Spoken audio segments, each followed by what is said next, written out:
Public. Thank you. That's something right back. Yeah. First day, Here you go. library. Here's the tree. Thank you all.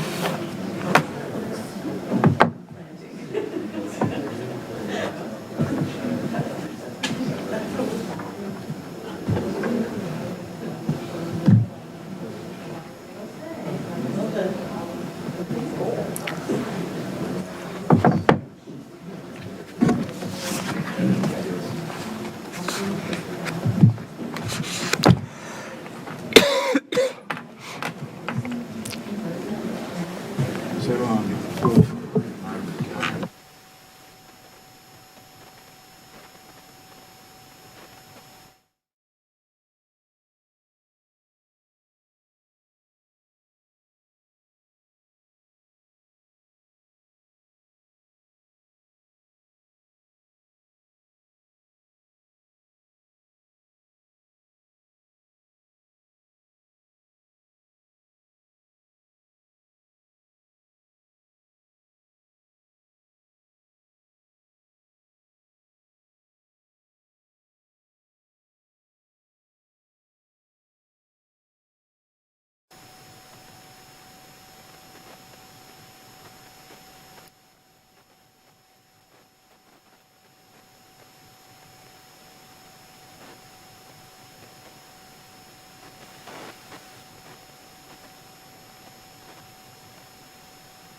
Good evening, everybody.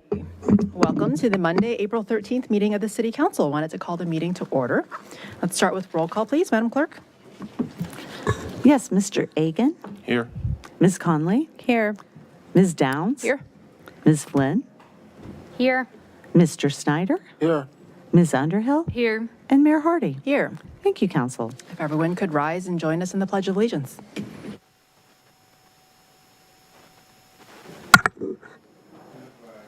United States of America, and to the republic for which it stands, one nation, under God, indivisible, with liberty and justice for all.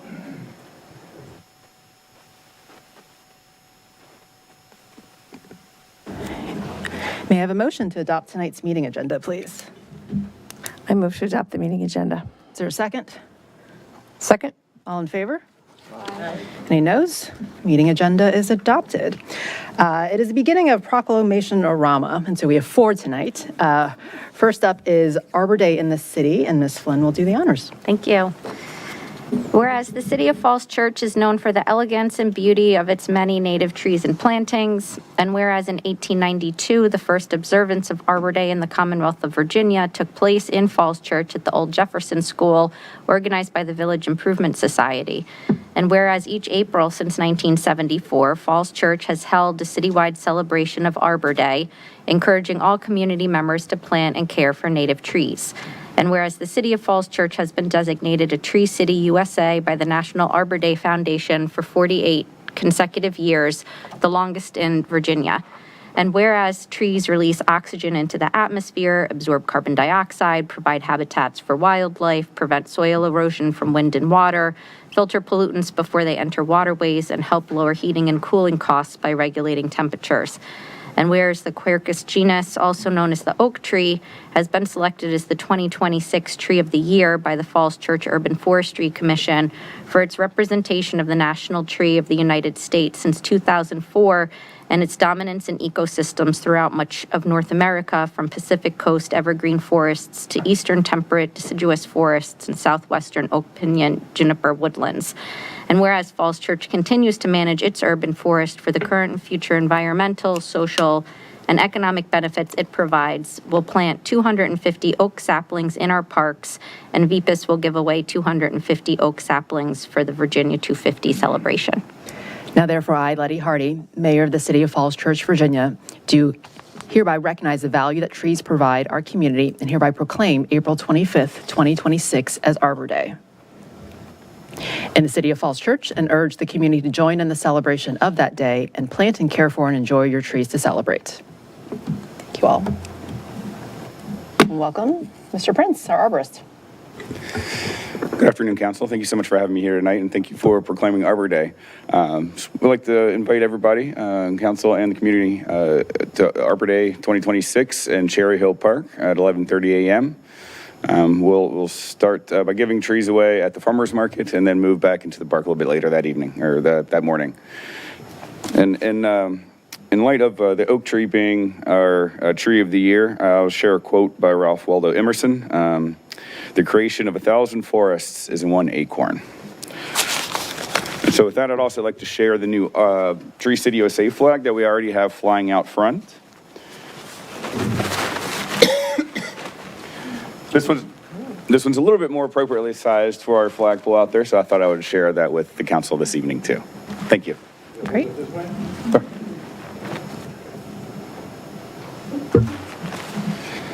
We have a proclamation. Would you like to come up to receive the proclamation? And we can do a proper photo up here, maybe with the flag.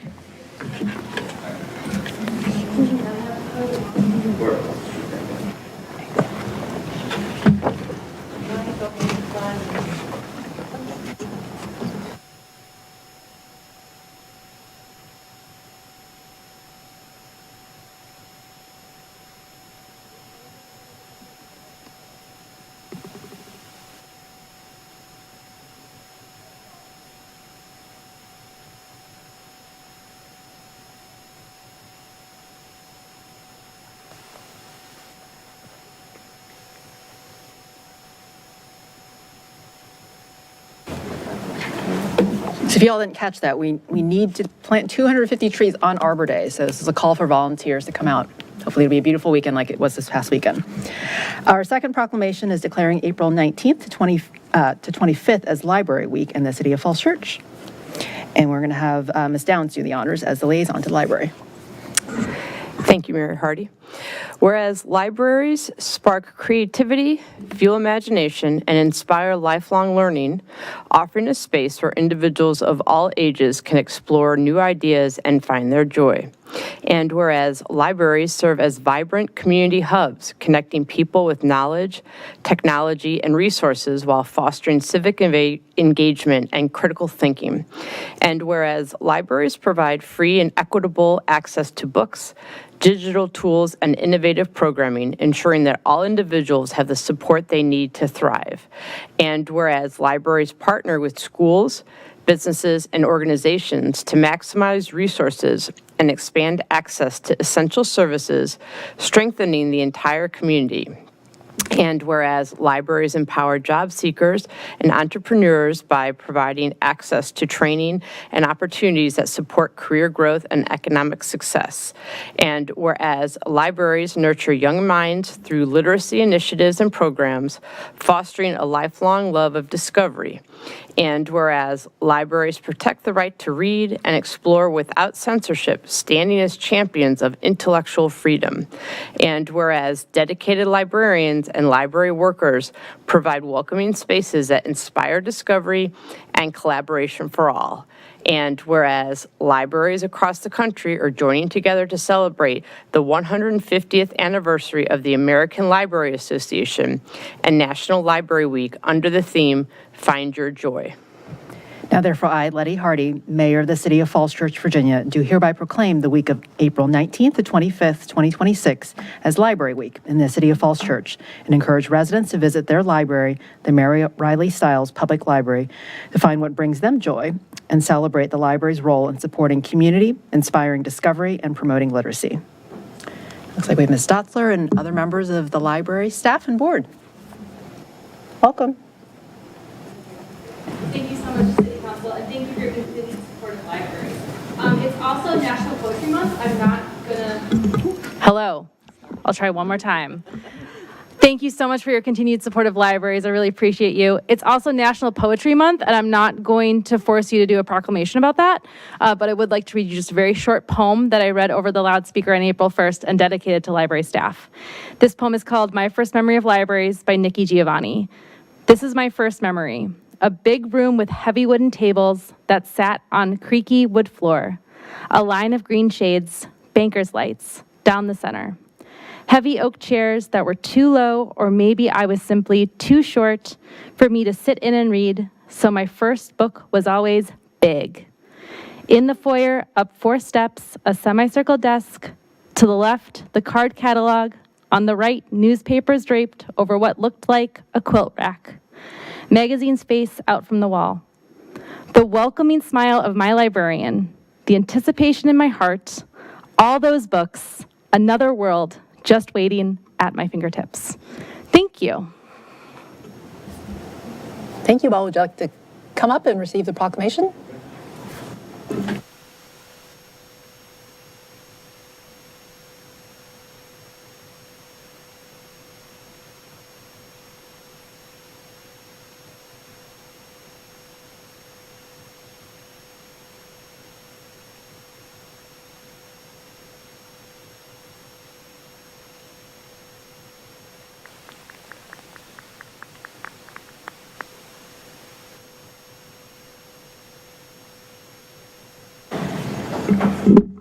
Okay, our third one tonight is a proclamation declaring April 22nd, 2026 as Earth Day in the City of Falls Church. And Ms. Connolly will do the honors.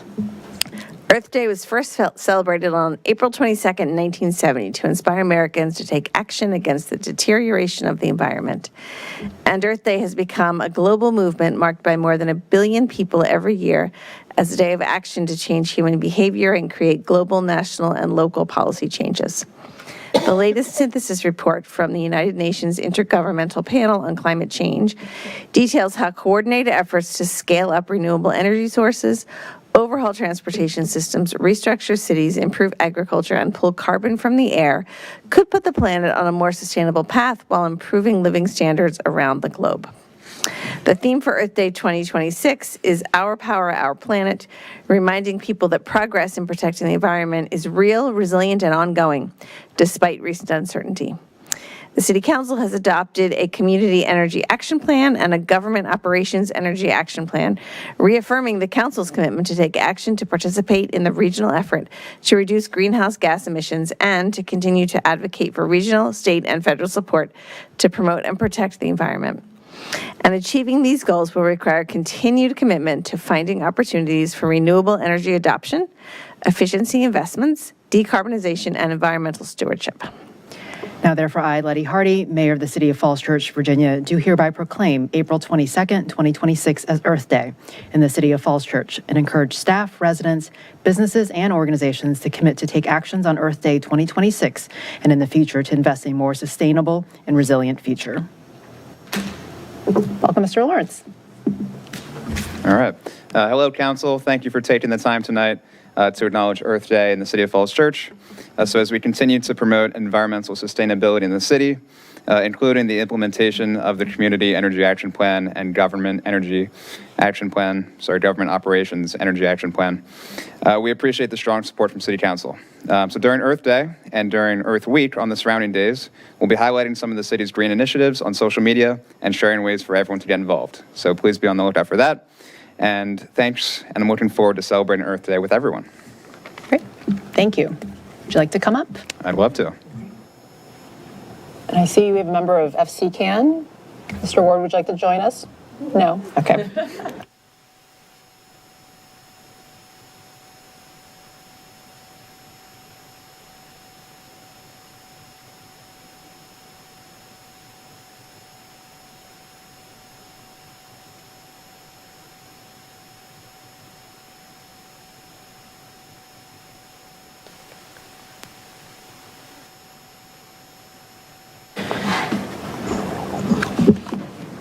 Last but not least is a proclamation declaring the week of April 12th to April 18th as Public Safety Telecommunicators Week in the City of Falls Church. And Mr. Snyder will read that. Thank you very much, Madam Mayor. As a longtime first responder, this means a lot to me, and there's so much truth in this that I'm very pleased to read it. Whereas public safety telecommunicators are the vital link between the public and emergency services during times of crisis, and whereas these dedicated professionals answer emergency and non-emergency calls and provide calm, compassionate, and life-saving assistance to those in need, and whereas they demonstrate exceptional skill, professionalism, and commitment while managing high-stress situations that directly impact the safety of the first responders in the community. And whereas their work requires extensive training, sound judgment, technical expertise, and the ability to remain composed under pressure 24 hours a day, 7 days a week. And whereas the City of Falls Church recognizes the dedication and sacrifice of its public safety telecommunicators and the essential role they play in safeguarding lives and property. Now therefore, I, Letty Hardy, Mayor of the City of Falls Church, Virginia, do hereby proclaim the week of April 12th to April 18th as Public Safety Telecommunicators Week in the City of Falls Church. We encourage all residents to join in honoring and expressing appreciation for the public safety telecommunicators of the City of Falls Church Police Department. And welcome, Chief Hard. Thank you. Good evening, Council. Thank you very much for the proclamation. We have a few of our dispatchers here. They're one of our few staff in the city that work 24/7. They're always here 365 days a year. And they not only answer our phone calls, they dispatch our officers, and they're the lifeline for our police officers that are out there. They also answer our front door and keep council safe in here by watching the videos and making sure everything is going well. So we just appreciate them, and I appreciate your recognition of them. So I'll call them up, and we can do the honors. Great. Thank you.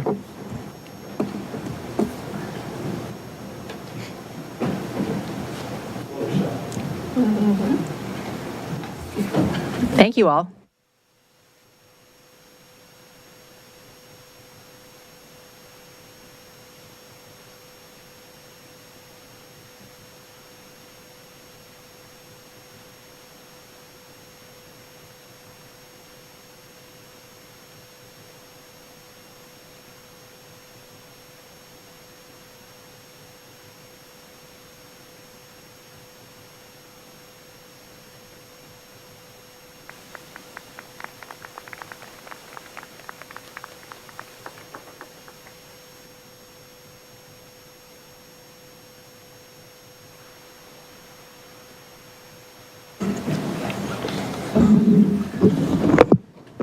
Okay, I think that is it for proclamations tonight. I had skipped the conflicts of interest declaration so we can get all of these guests going, but if we want to move back to that item in the agenda, because I know we do have budget tonight, and we probably have 2 conflicts of interest declarations, or one? One, okay. Mary Beth, are you ready? The City Council is discussing tonight the city's proposed FY 2027 budget. I am an employee of the Falls Church City School Board, which will be affected by the proposed budget. Because I am only one employee among many who may realize a reasonably foreseeable direct or indirect benefit from the proposed ordinance, I'm allowed to participate as a council member in this matter under the Conflict of Interest Act. After consideration, I am electing to participate because I am confident in my ability to participate fairly, objectively, and in the public interest. Great. Thank you. Do we have any members in the audience to take an oath of office? We don't. Okay, well, let's move on to public comment then. Can you start with a summary of written comments, please? Yes. And these are written comments received since your last action meeting on the budget and CIP. The Environmental Sustainability Council provided funding recommendations for the proposed capital improvements program on the Mary Ellen Henderson Middle School roof replacement and community center rooftop solar. Aaron Good asked that council increase funding for repaving the bike master plan, for bike master plan implementation, and for sidewalk construction using a CNI tax. I also asked that the budget prioritize road safety improvements at problem sites and asks that the city sign an MOU with Nova Parks on clearing snow from the W and OD Trail. William Thompson gave feedback on assessment and tax rates for single-family homes in relation to the proposed budget. The Railroad Cottages Condominium Board of Directors gave feedback on the proposed CIP program, including the West End Park Playground replacement, Shreve Road shared use path, Haycock Shared Use Path, and the Gordon Road Triangle redevelopment. On transportation, Jared Anderson wrote with continued concerns about near misses at Annandale and Gundry and requested interventions such as temporary rubber speed bumps or plastic flexi posts to narrow the intersection. Casey DeSantis, Rohini Winters, James Hamilton, and Stephen Mostow submitted comments requesting prompt action on Grove Avenue's traffic calming request, given a recent cyclist and motorist accident at Grove and West. Paul Rothstein wrote about pedestrian visibility at crosswalks between Mary Ellen Henderson Middle School and Trader Joe's. In other comments, Sarah Mallory asked that council consider ranked choice voting for the city, and Falls Church Forward wrote in support of comprehensive parking reform and eliminating parking minimums. Thank you. Thank you. And how about now receipt of public comment either live or virtually? Yes, we have two folks in the pews who are signed up to speak, and we do have a 3-minute time period for public comments, and I'll put the timer up. Our first person is going to be Allison Aslan, and second is John Ward. Thank you. Thank you for having me. I wasn't really thinking I would speak tonight, so I scribbled this out, and I'll do my best, hopefully, to fix any of my typos in here. I came because I was thinking that it would be a good idea to share a little bit about an experience that I've been having as a fired federal employee. Laid off illegally is another way of saying that. I'm a bit non-traditional. I'm a single mother. My daughter's here with me. I just wanted to come and share a little bit about what's been going on and expectation that there are probably other feds in similar situations. I think a lot of us have been holding on, hoping that we'll find a new job and really stretched through 2025 to stay afloat. And now we're hitting 26 and it's getting tougher. Today, I found out just a couple of hours ago that I've been denied for a spot in the Affordable Dwelling Unit program. For 4 months, I've been waiting, biting my nails, hoping that an acceptance would come for that. While trying to save as much money as possible, there's a cutoff limit of $40,000, and that's a very generous amount as far as I would ever guess. I would have not thought many people would have to worry about that. But after I got a lump sum payout for my years in service and trying to balance keeping that money, I was denied from the program based on some stuff that was going on in January because I had it then. I don't have it now, and I'm not going to have it in the future, but there's a 3-month look back at our finances. So it's a technicality, and it's something that, I absolutely agree is a correct decision to make based on the current rules and policies that exist. But it's something that I want to highlight as potentially a disqualifier for most feds who have spent our life savings trying to keep afloat and save up for what was our career path. As I thought maybe it would come back by now and hasn't. I'm not real sure what the future holds for me and my child. So I just thought that maybe a review of something like that could be useful for the county. I really don't know how these policies get put in place. But I do think it's a really important topic. I'm guessing I'm kind of in the lower rungs of some of the feds who are still trying to hold on to living in this city. I'm on the special committee, the special education committee. I don't want to leave the city because my child benefits from special education. I really don't want to have to relocate for that, but that's a tough decision I'll probably be facing this summer. I think I had one little note here. When I came to the last housing committee meeting, I was lucky enough to see the one where Arlington County and Fairfax County actually came and they did like a joint discussion of how they could be learning from each other. And it was there that I learned that actually Fairfax and Arlington have double the number of units per capita that our town does. And so that's, I think, probably exacerbating a couple of issues.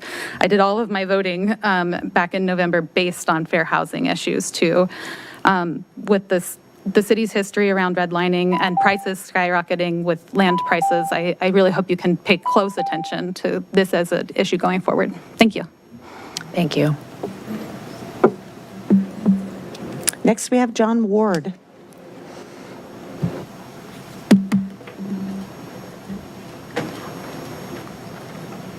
Good evening, John Ward, 335 Riley Street, just speaking on my own behalf tonight. I would like to say I always encourage every first reading of a budget to coincide with a reading of the Earth Day proclamation. I think that would be great.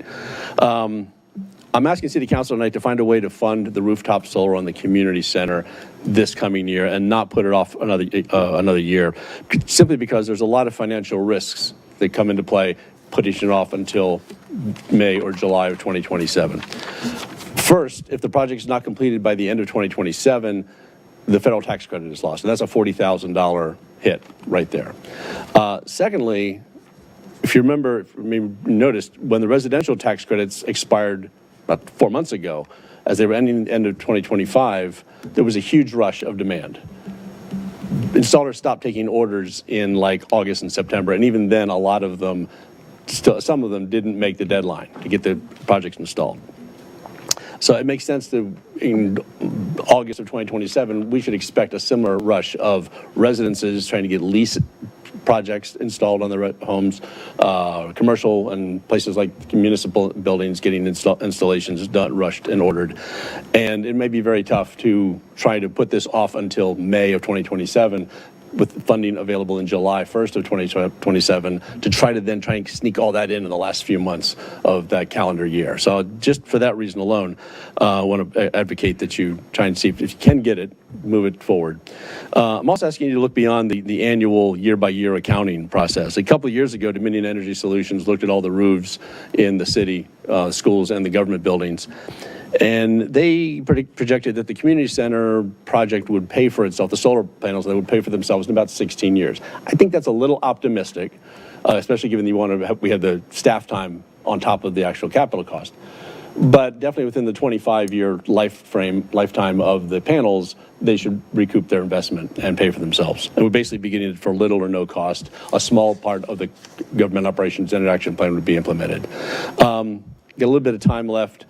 I do want to say, I think a few years ago, you all adopted, as you mentioned, the community energy plan, the government energy plan, not because you thought it was going to make money or you had to, I think this council at the time sensed a moral imperative.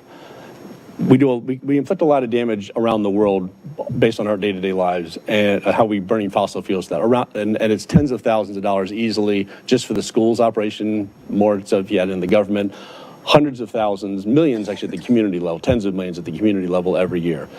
Things like the ADU program, things like other HHS programs, things like this. There's a moral imperative for the community to step up and do the right thing.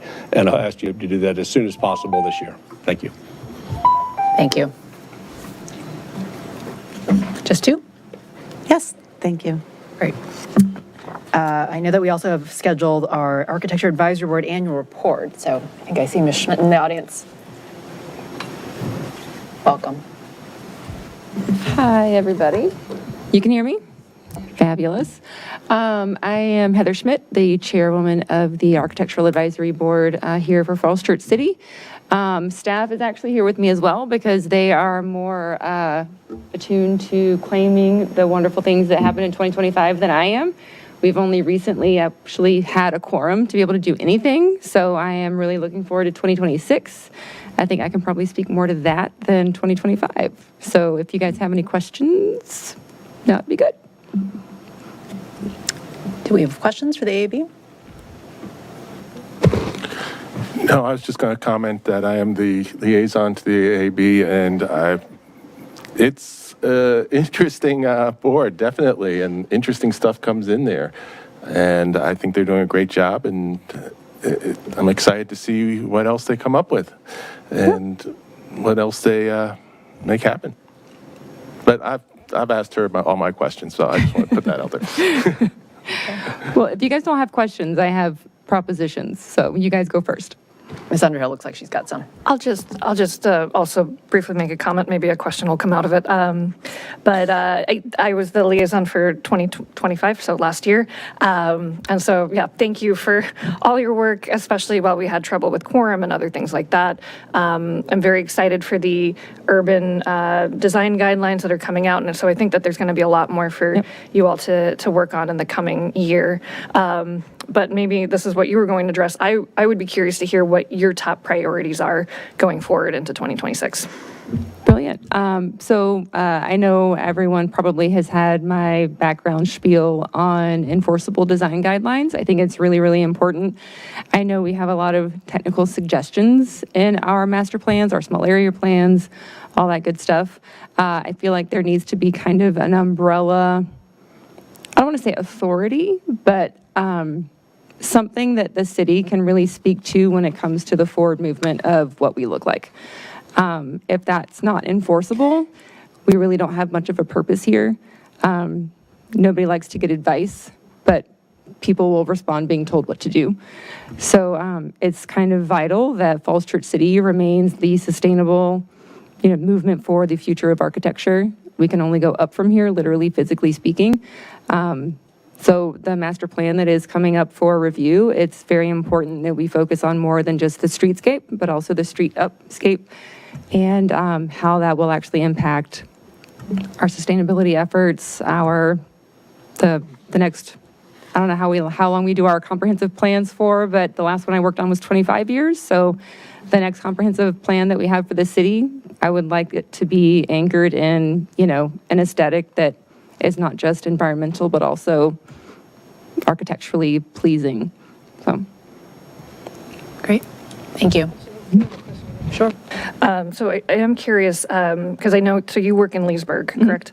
When you talk about enforceable, from other places you've worked, what does enforceable look like? Is that something that could be implemented here? And I did want to just add a quick note that there's tons of research and studies that people are more supportive of housing when it's aesthetically pleasing. And so even though it can add cost to buildings and design and building design and whatever else, it can actually make it much more sustainable in the long run in terms of building community support. So from my perspective, where I deeply care about housing, I think how things look is just an incredible aspect of that. So anyway, with that said, and then another positive is people coming in to build housing like to have clear standards, because rather than going back and forth a million times and tweaking every little detail, having a clear set of standards actually helps move the process along faster. So two reasons to do it, and I'm curious as to how you can get to something that's enforceable.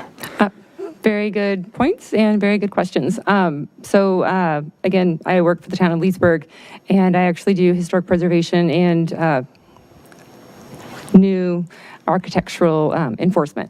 So the way our town works, we actually have, there was years ago a zoning amendment that created both the historic district and the, we call it the Gateway District.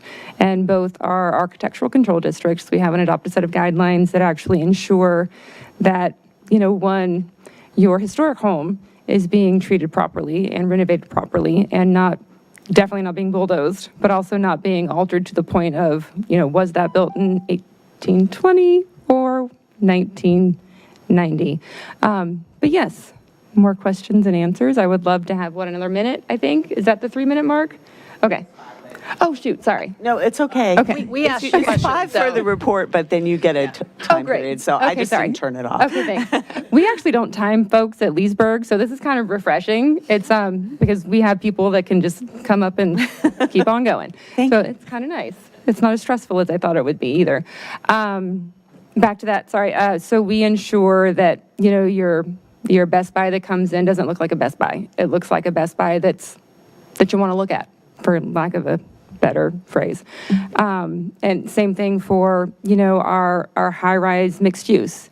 It comes into Leesburg, downtown Leesburg, the historic district, looking like it is not inappropriately 1820, but it's also not horrifically 2020.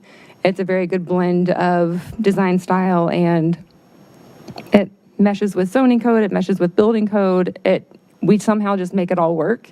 And what that ensures is that we as the town, or you as the city, would have the ability to go, no, Mr. Developer Dude, it has to look this way. Like, I'm sorry, you can't have, wall-to-wall aluminum framed windows. You actually have to have some depth. You have to have some definition. You have to have something that people want to look at, so they actually go inside the buildings. And so that's actually written into the code itself? Our zoning ordinance, yes, it enforces the regulatory design guidelines of our districts. Okay, very interesting. Thank you. Great. Anything else? It's for Thank you guys to We look decide. forward to the work coming from the AAB this year. Okay, yeah. Anything else? Thank you guys very much. And you Less still have stressful one than I more thought it would seat be. open. You still have one more seat open, correct? Yes, that is correct. We have recently filled our one of 2 remaining seats. She's wonderful and fabulous. I don't think she's here this evening, but she's a great new member. We do have a seat opening up in May this year, and an alternate. Yes. So if people care about urban design guidelines, you can join the AAB.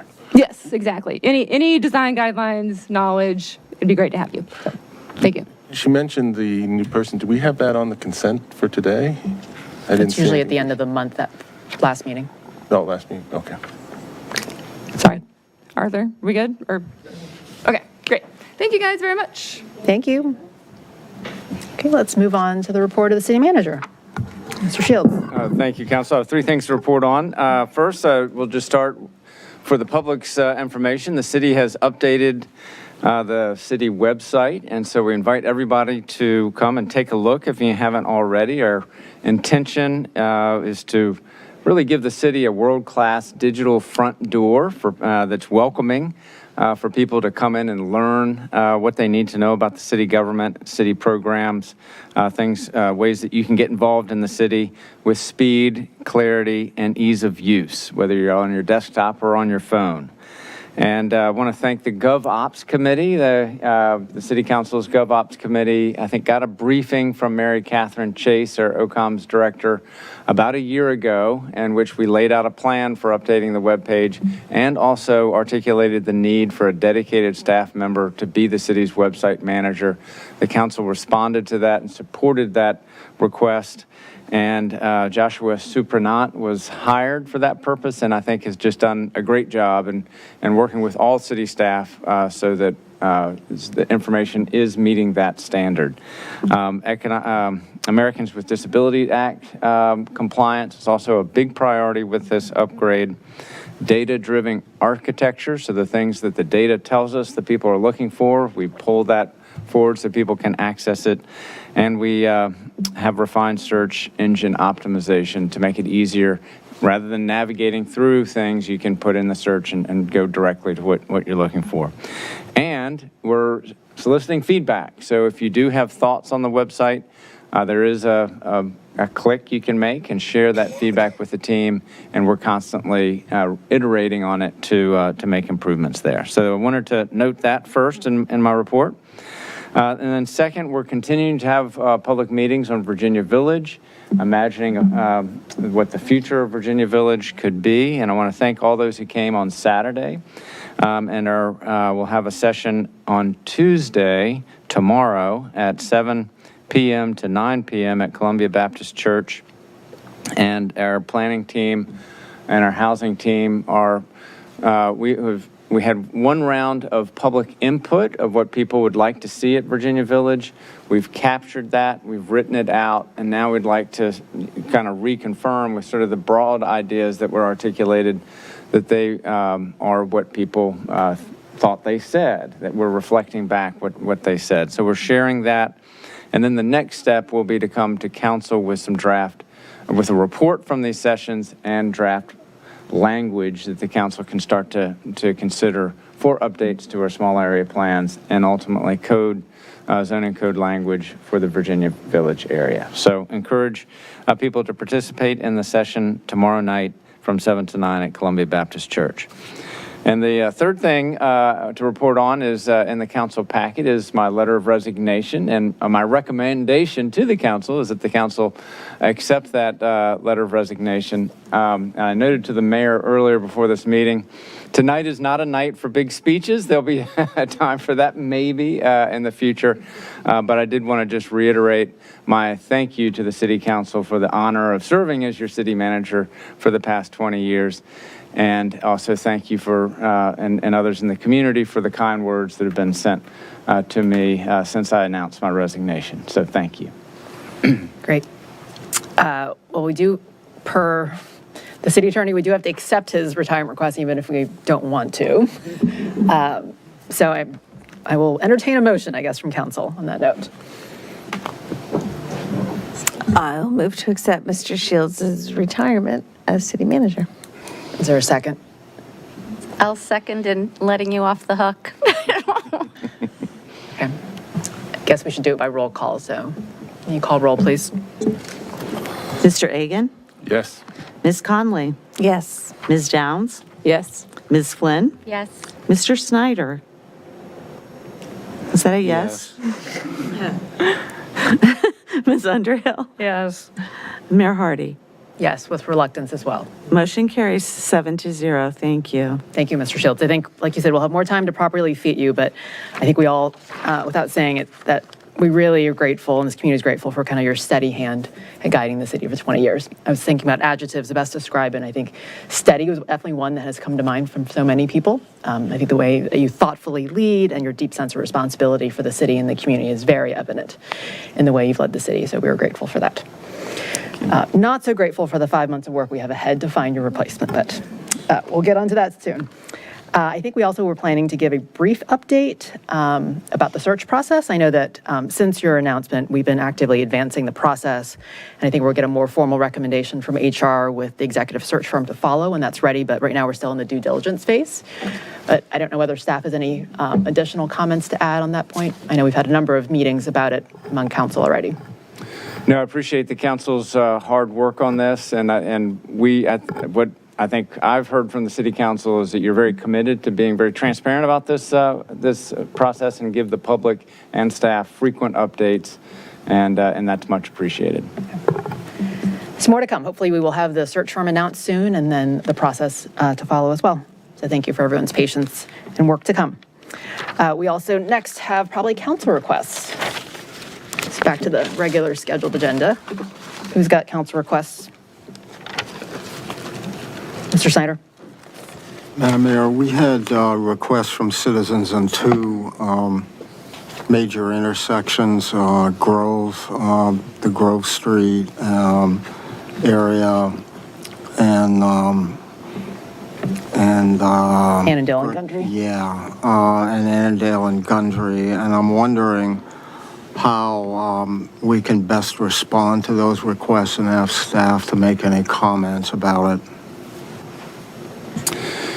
So first, just on the, for the community's awareness, there was a crash at the WNOD and Grove with a cyclist that was injured and transported to hospital.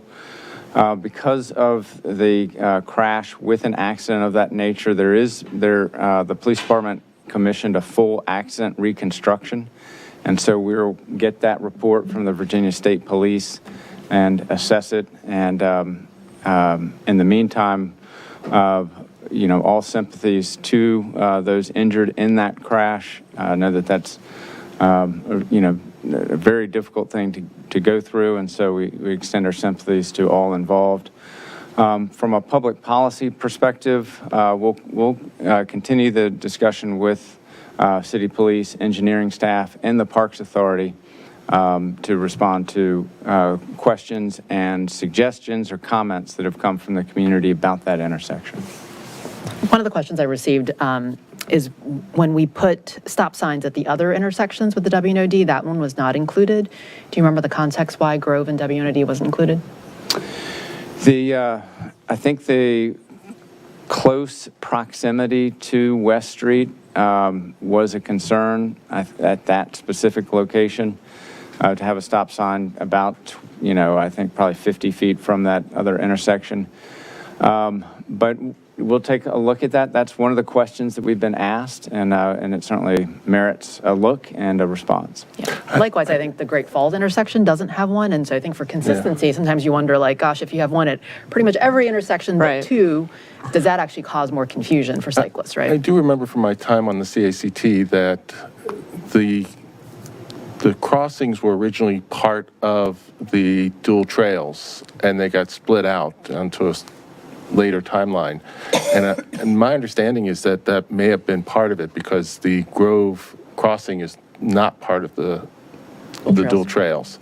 So I think it never kind of got added in to that. And I think, speaking about that one, which was another request I was going to have, is I would like to understand how that work on that could be added to DPW's Safe Streets list that they talked about. I know there's some questions from the neighborhood traffic calming, but the Safe Streets, I think, might be a faster way for us to get some response there. Yeah, I was walking on that trail this weekend, and it occurred to me that, if you're not paying attention, also some of the oncoming traffic, obviously has stop signs and stops. But then, I think the one at Great Falls doesn't, and there's a sign that says look both ways. But it would probably be good to have a sign that says traffic is not stopping, So I think it's confusing when some of these, even myself, just walking and biking is much more dangerous, I feel. And I was like, okay, wait, this one, they're not stopping. Okay, and the next one, they are stopping. So I think we should do all or not, just be consistent. But again, definitely that one at Great Falls, because that's such a busy street. I think at the least, we should have some sort of signage that says oncoming traffic is not stopping. Because the stop before that, they are. And so I think people are under this false sense of security that the cars might be stopping. Thanks. Now, I know that Grove actually had an active NTC case. Is that related to this intersection? I believe that was farther up. One of the things that's going on with Grove is that with the opening of Founders Row, I think there was an expectation that traffic might increase on West coming into Founders Row. And it seems to be that people from McLean in that direction are coming in on Grove. And so it's seen a significant uptick in traffic since the opening of Founders Row. And when I was door knocking this fall and talking to some folks on Grove, I think I agree with you, Mr. Egan. I think it's people that are coming into the city from Haycock. And then one of the gentlemen I spoke with said, I think there already are speed humps on that. But this gentleman suggested, maybe even we just had signage welcome to the little city, or you're entering a neighborhood, slow down, something like that, because they're flying off of Haycock and then they get into residential, but they're not slowing down. So they have speed bumps already. They do have speed bumps, yes, they do, and they're happy with the speed bumps for sure. From my understanding, right, they were putting up their own highlighter people, on the block, right, the little signs, but that it wasn't just out of city residents, but there was also a concern, especially during the construction and the Broad Street slowdowns, of traffic coming from the schools and the high school campus that was coming down Grove to bypass the backups on Broad.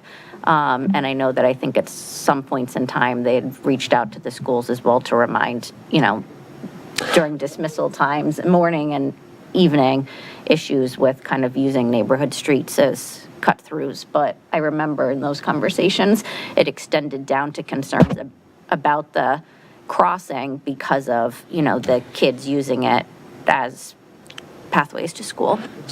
So last fall, on one of my last meetings with the CACT, the neighborhood group came to the CACT, and in a tag team of public comment, made a very comprehensive presentation about Grove and some of the things they would like to see in the situation. So I would encourage people to go look at that one. It was also interesting the way they got themselves a whole bunch of time by tag teaming each person for 3 minutes. They did a good job. Okay. And I think the other one that Mr. Snyder raised is Annandale and Gundry, which I know we've received public comment about before, but Mr. Shields, the way I've responded to that one is that I think the commitment I had heard from staff is, given that we've done several rounds of traffic calming already, the next step was measuring how those efforts have improved or didn't improve, and I think that was planned for May. Is that still the plan? And I had heard it was actually even happening sooner than May, but I'm not sure what the status is. Annandale and Gundry. So I don't have any information tonight, but I will follow up and get back with the council and with Mr. Anderson on that. Thank you. Can I just jump in? One thing, so I think a lot of us up here are hoping that once the roundabout is in, that will slow down traffic or maybe dissuade people from using that as a cut through, but that might not be for a while that project's finished. So I believe Mr. Anderson talked about maybe flexi posts. I know there's a concern about the speed humps on that because it's an emergency route, but maybe flexi posts, which are more of a light solution to further narrow that street might be something. I think that's one of the things he had suggested in his letter. The other thing that's come up a couple times, and I know staff has tried this several years ago, is the signs in the middle of the crosswalks, right in the middle. And the paddles that say yeah, I think it didn't work out so well a few years ago, but I think it warrants maybe this intersection especially trying that again. Something right in the middle of the road I think would really help. And just a quick few notes. So we've been discussing in CACT, I guess, the revamp of the NTC program and also like how we're going to do traffic calming and other things like that. I guess the problem is we agreed to take a pause, but then the problem is we're getting, we're having injuries and crashes and complaints. And so trying to balance how we handle that. Hopefully we'll have the data from Annandale and Gundry soon so that can like feed. And so what we've been talking about is how do we do this as a data-driven thing and then also have data-driven solutions. I like the idea. I mean, I can say like, I like this, I like that, but making sure that the things that we implement actually work. And so I like Mr. Agan's idea of, putting things in the middle of the road that catches attention. But I guess generally, at least for Gundry and other things like that, more signs oftentimes don't lead to like behavioral solutions. Like you actually have to have some sort of physical change to actually make any change in how drivers or even cyclists or pedestrians behave. And so, but that's where hopefully we can have data-driven solutions as well as data that goes into which streets we address first. But I'm feeling it's like every time I hear a complaint, I'm like, I want to address it right now. So I'm even feeling conflicted because I know we promised that we take a pause on a lot of these things. I was going to call us out on this because I remember when we got together in our retreat, we had a discussion where we said, hey, we have to resist the urge to jump on everything with an idea or a request, or what about this, what about that? Because if we want staff to focus on the areas with the most serious issues, this is a big distraction. Now, that said, I totally empathize with the residents who live in Annandale Gundry. I run through those intersections. I observe it firsthand. And so I get why those residents feel concerned. But I think the challenge that we're asking staff to take on is like, bring us the data sooner so we can say, yes, this is a high-risk intersection. It does need more attention, or it doesn't, compared to here are the other ones that are actually higher priority. At least then we can kind of say, no, not yet, with some data, rather than us saying, arbitrarily and being, callous to their concerns. I'm not sure if the rapid response team stuff is on hold or like where other because this was specifically NTC, so I don't know if other projects are still going and how these can get integrated into that. So, well, I was just going to ask about Broad Street because I think you had brought us data at the end of the year that we actually saw higher crashes, like again, using data on Broad Street. And so again, not that we want to only rely on crash data because we want to rely on near misses and the self-reports of where there's concern before there are accidents and crashes. But if Broad Street is actually where we saw increased number of crashes with injuries, I kind of wanted to go to staff and be like, what are we doing on Broad Street on those places that actually have actual injuries? So. And I agree. I know we all talked about at our retreat. And we committed, I know that was one of the things you talked about, Mr. Shields, that's tough on you and the staff when we get feedback and then we react, and I understand that. But I know I've said this before, but I do think in addition to data, I do feel like the thing that I think that gets me about Gundry and Annandale is that's a huge bus stop right there. And so that's, to me, that's just like what I don't know. I feel like data is definitely part of it, but having a huge group of little kids there, to me, also should sort of bump it up to the priority list. And that's where, at least from my view, working with CSCT, it would hope that there would be a clear list of categories, which is there's a bus stop here, and I don't know, 1,000 people living within this many square, I would say square miles, but that's the entire city, this many square blocks. And so, population density, how many kids are there, how many bus stops, how many near misses, how many actually crashes happen. And so having all of that we can combine to say, this is the number one place that we need to address. But yeah, that's where it's we might not get that information until much later. And so it feels like we should be doing something now, especially going back to the Grove, there was somebody that was hit. That's a problem. And it kind of feels bad to me to wait on it. So anyway, all that to say, I'm feeling really conflicted. Hopefully we'll data on Annandale and Gundry soon, but I'd also, I guess, I don't know if you have any thoughts on this, Wyatt, that you'd be willing to share. Well, I do think it's good for public policy to be backed up with data and not sort of be too driven by individual incidents. But let's look at the data on the questions for tonight. We'll get back to Ms. Flynn. I had two council requests. One is also a transportation related request, and it's that we did also receive that email from Mr. Rothstein.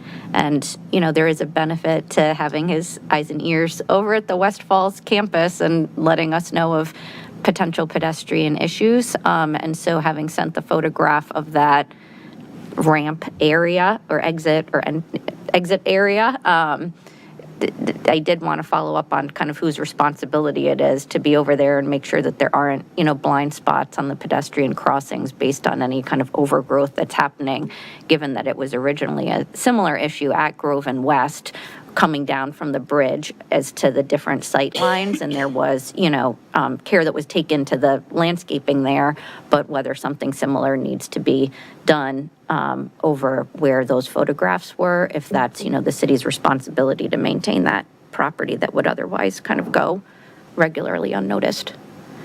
And I have one other, but okay. And then my other one is following up from Ms. Aslan's comment. I think that when we took up, emergency rent relief, we had looked at the policies and the caps, recognizing that there were going to potentially be sort of different populations of individuals in need of sort of human social safety nets. And so I guess I would make a request, whether it's through Housing Commission or Health and Human Services, that it likely does make sense to just look at the ADU policy and revisit that and see if it is working given, current needs that we are seeing and that residents are experiencing similarly to when we took up the cap as to the emergency rental assistance in light of current events. So just a kind of request for a look at that in light of tonight's comment. Yeah, I'll second that. I had a request to kind of look at the contingency fund, because I think that's exactly the situation we'd want to take care of. I'll Not third just that for one too. this public speaker, but others who might be in a similar situation. Oh, yeah. But I think this one was the ADU policy is to the look back and sort of what goes into the look back, or are there reasons to kind of have departures from it and within what sort of parameters. But yeah, analogous to how we had treated kind of looks for different ways. So as a global kind of reason to look at the policy when it's coming up for its normal revisiting regardless. Right. Mr. Snyder. Thank you very much, Madam Mayor.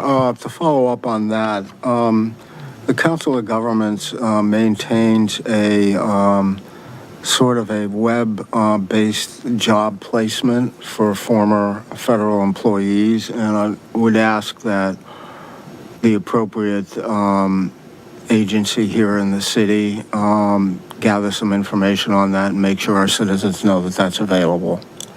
That's an important tool that's been used already quite a lot successfully and may offer an additional tool that our laid off federal employees might find useful. Okay. else? Mr. Hagan? This is a slower transportation one. Kind of relates back to something we discussed a few months ago. Recently, a few weeks ago, I saw a couple of the GQ scooters abandoned on the edge of the city. And today, walking into the meeting, there were two on the W side of the W&OD. I mean, they're politely parked and stuff, but I'm wondering what the situation is with GQ. I don't know if that's how you pronounce it. I think the report we got on scooters that they were only operating in Alexandria, so they must have moved into Arlington. I've just been seeing more frequent of that particular brand right at the border, so I don't know what's going on, but it seems to be a bunch. And I don't either. We'll try to find out. Yeah, the only scooters I've seen so far in the city are privately owned ones. It's been long. We see the sort of odd Lime, and they do show up, and we have to call the company. But it's pretty rare because they're geofenced out currently, and that will change if our pilot program. We probably just want to check with GQ and see make sure they're good. Ms. Underhill, do you have another request? I was just curious to follow up on John Ward's comments and the solar on the community center rooftop. Do you know where we stand with that? Is it just that we don't have the money in this budget? And I guess given his concerns about fiscal year 2027, I guess what's the recommendation in terms of being able to, implement something like that? So we do not have money in the budget for that, and our reasoning is, one, the roof is not at end of life yet, and the schools are doing a facility assessment. And so with that facility assessment, we'll have kind of the whole basket of what the school's needs are. Then I think we'll have a clearer picture about when that roof needs to be replaced and kind of where it rates with all the other things that they're probably going to identify in that assessment. And when that happens, that would be the opportunity to put solar on Mary Ellen Henderson. I think that was the school's intent always, but to do so when the roof is replaced. Okay, so then that might mean, though, that we're not necessarily able to get certain credits or grants and other things like that for it. That's possible, and so, but it's sort of driven by that big cost. The main cost is replace the roof, and it's not at its end of life yet. And so I think that's kind of the most important financial consideration of why we've not recommended it at this. Okay, so actually, once we find out what the roof replacement schedule is, that could be 5 years in the future or something like that. So it wouldn't even necessarily be fiscal year 2027, is what I'm understanding. I think Mr. Ward was talking about the community center roof, though, and not the MEH roof, right? Yeah, he mentioned the community. I was referring entirely to Mary Ellen He was talking Henderson. about I'm sorry. community Community center, yeah. So community center, we don't have that in the CIP either. I don't know. So that one is a funding issue, and it is part of the reductions that we made with the reduction of the capital reserves because of phase 2 of West Falls. Right, okay. So, but we were looking to put solar on the community center roof. Is the community center roof in good enough shape for solar? Yeah, that is, okay. So that would be something that we could take advantage of if we had the money to do it. Okay. Yeah. And then, do you happen to remember about how much money that would be? That we need? I'm going to look to Mr. Young. He might... why don't we get back with the council? Like Mr. Sonos. Oh, okay. I have it right here. It's 182,000 in our 6-year CIP for FY28. 182,000. Yes, but it's unfunded. Yes. So Okay. Oh, for FY28. for FY28. Okay, yeah, gotcha. Which would be the next year. I think his concern was, though, that we would start the RFP late, and then you might run into supply chain issues, and then you'd miss the credits. And so he recommended starting it earlier, if I heard his public comment correctly. Okay. So, Yes, but it's unfunded. but it's still unfunded, either way. I Yeah, I guess I understand that an individual is different than a government. But what I did with my solar panels is that, they are debt financed. And so, but they are paying for themselves in terms of reduced electricity costs. So basically my electricity costs are zero, but I'm paying the monthly payment for the solar panels, and which is less than what the electricity costs were. And so I'm curious, is there a way to finance some of these solar panels through debt and have them pay for themselves over a 20-year period?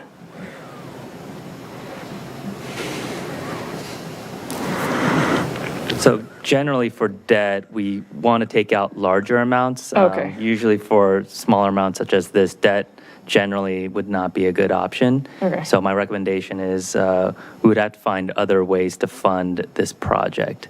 But of course, we could pursue debt, but I think in the long run, it'll cost the city more if we pursue the debt option. Gotcha. Yes. But also, if we don't get the credits, then that also costs the city more too, correct? Yeah, so you'd have to calculate that, but I mean, whenever you go out to issue debt, there's fees associated with that. So, if you want to do the math, it could almost even out. But again, I'd have to take a closer look at how much we get in terms of credits versus how much we'd have to pay to issue debt. Okay. Yes. Gotcha. I mean, that's where I'm already concerned about our road paving and all sorts of other things. I have no idea where we get $182,000 from. But yeah, I mean, this is sort of another thing that I believe is a really important investment for our future. So I don't know if anybody else has thoughts on that. No, I agree, but to me it was a little jarring, that conversation about the mast arms last week, and so I think there are some things that to me are safety issues that we need to, as a city, make sure that that's taken care of. But I agree with you, it's just, and I know you agree too. It's just hard. There's only so much money, right? Yeah, I think in the 2x2 squares of important and urgent, we always get to the urgent and important, and then there's a bunch of things that are important but doesn't feel as urgent, and it's very easy, when times are tough to not fund those. And so I think that's always the struggle that we have is there, of course, there are many things that are important, but they don't feel as urgent. So it's just a shame because, if we lose the tax credits, that's unfortunate. I mean, who knows? Maybe there'll be more tax credits in a few years, maybe, but it feels a little bit unfortunate to miss this round of tax credits. Agreed. Any other council requests? Okay. I think we are ready to move on to business on the agenda then. Madam Clerk, can you call the first item? Yes, the items we're calling are all on first reading this evening. We have no scheduled public hearings. The first item is TO 26-03, ordinance fixing and determining the budget of expenditures and revenues and appropriating funds for expenditure for fiscal year 2027 across the following funds: General Fund, Sewer Fund, Stormwater Fund, Cable Access Fund, Affordable Housing Fund, School Operating Fund, School Community Service Fund, School Food Service Fund, Community Development Authority, and Capital Improvement Program funds, and adopting the FY 2027 to FY 2032 Capital Improvements Program. And Mayor and Council, we do plan to speak to all 6 budget-related items together. And so I don't know if we need to read them all now. They all will have an individual vote, of course, but. I can read them all if you'd like me to read them. And yes, they will need a vote on each of the items when we get to the first reading. So secondly, we have TO 26-04, ordinance setting the rate of tax levy on real estate for tax year 2027 and on personal property, machinery, and tools and all other property segregated by law for local taxation in the City of Falls Church, Virginia for tax year 2026. We have TO 26-05, ordinance setting the stormwater utility billing unit rate in accordance with Chapter 42, Article 7 of the Code of the City of Falls Church, Virginia, as of July 1, 2026. We have TO 26-06, ordinance to amend the Code of the City of Falls Church, Chapter 42, Utilities, Article 3, Sewers, Section 42-172, availability charge to increase sewer service and availability charges. We have TO 26-07, ordinance setting the solid waste collection fee in accordance with Chapter 34, Solid Waste, Section 34-3, Residential Solid Waste Collection of the Code of the City of Falls Church, Virginia, to be effective July 1, 2026. And finally, we have TO 26-12, ordinance to amend Chapter 15 fees, Article 1 in general, Article 2 Department of Development Services, and Article 3 Department of Public Works of the Code of the City of Falls Church to adjust development-related fees, to remove reference to copy fees, and adjust the fee for return checks.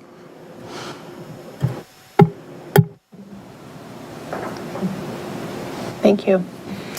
And so our finance director, David So, is going to give a very short, I think 5 or 6 slide summary of what's before the city council and some follow-ups to the work session discussion last week. I'll turn it over to Mr. So.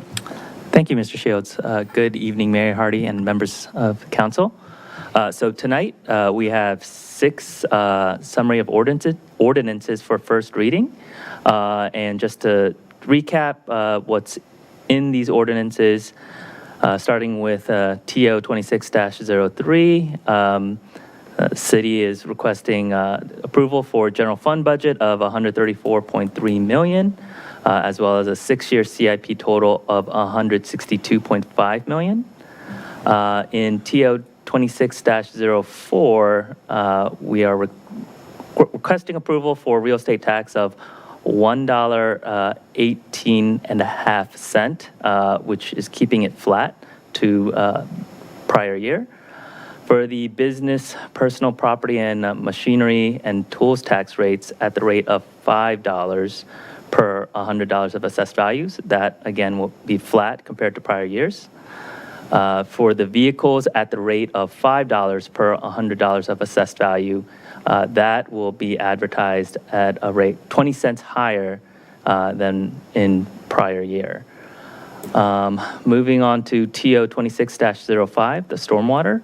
The billing rate of $23.36 per 200 square feet is requested.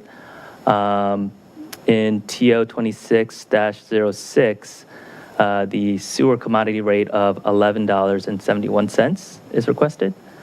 In TO 26-07, we are requesting to set the solid waste fee of $246 per year for the 35-gallon and the $348 for the large 65-gallon refuse cart.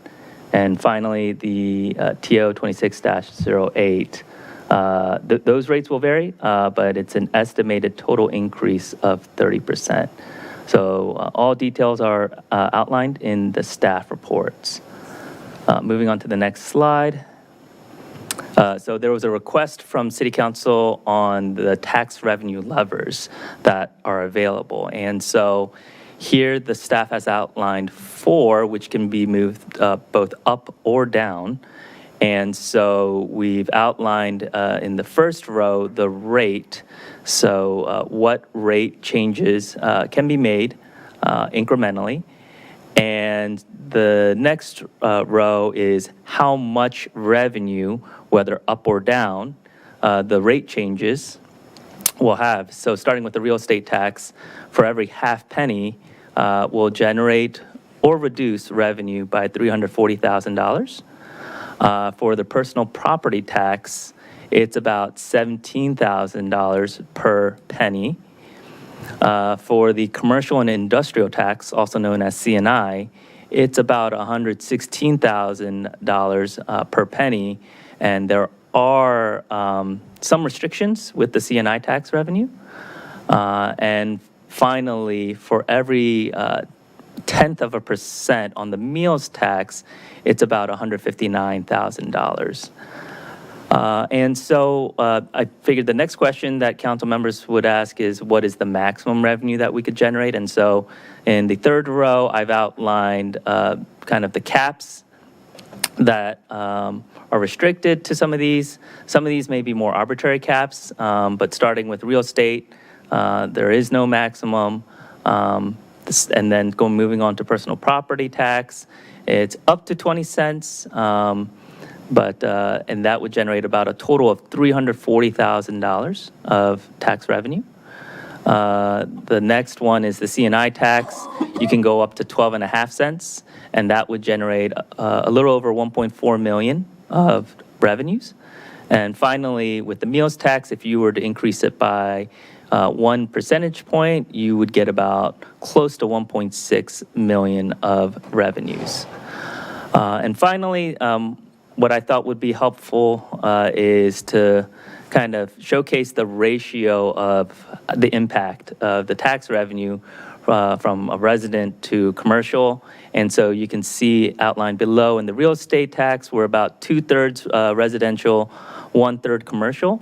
And for personal property tax, since this is only on vehicles, it's closer to 90% in residential and a little under 10% for commercials.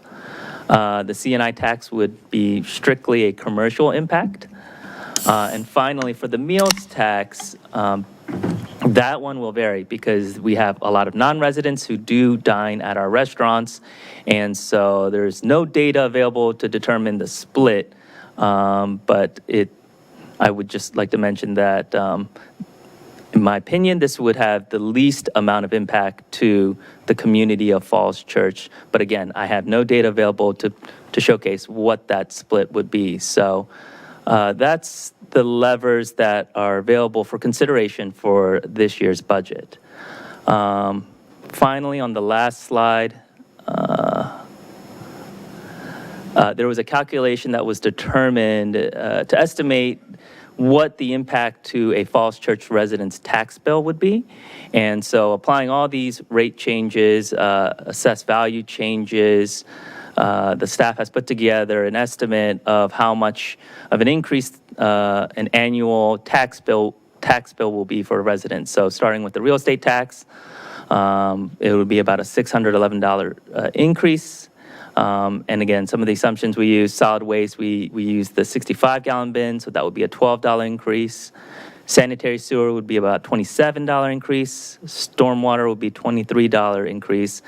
And the last piece is with the property tax, vehicles depreciate. And so I think that's one item that during this whole assessment we were putting together, that we recognize that with all the conversation with this personal property tax, depreciation will have an impact to, in the long term, the amount of revenue that is generated from these vehicles. So that will have a negative impact or a savings to the residents of $94, and that was determined based upon an average depreciation of vehicles to be about roughly 10%.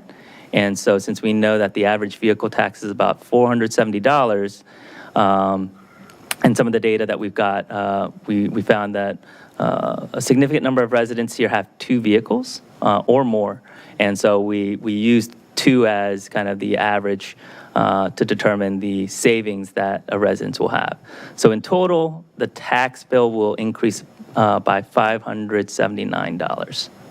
Mr. So, yes. Does a depreciation already take into effect the 20-cent increase we're considering on the car tax? No, so this does not include the 20-cent increase, the $94. It assumes all the rates stay flat. Correct. That's assuming a flat tax rate for personal property. Do we know if it goes up to 5, whether essentially the depreciation and the increase in rate cancel out, or do we have a sense of? Yeah, we can go back and determine that. Yeah, I'd have to go back and see the value of the vehicles based upon those numbers. Okay, thank you. And I would be interested in knowing what the replacement rate is on vehicles, the turnover, because even in tough times, there are people buying new cars, and so that shoots way up for that individual. but that's an option, that's their choice to do. Connolly? I would just second sort of what Mr. Egan said, which is that property tax number assumes that someone's in the same car that's depreciating. So the replacement rate is one way to do it. But there are also plenty of people that are buying new cars that are jumping up. And again, that's their choice to do. Make a apples to apples comparison on that one. And so in terms of the personal property tax rate, the budget assumes no change to the car tax part of the personal property tax rate. At the work session a week ago, the City Council discussed street maintenance, among other things, and one of the key requests of the council was some options for increasing the city's level of spending on street maintenance. And so the reason we're presenting it at $5 as opposed to $4.80 is on the theory of giving the council some additional flexibility between now and final adoption on May 11th.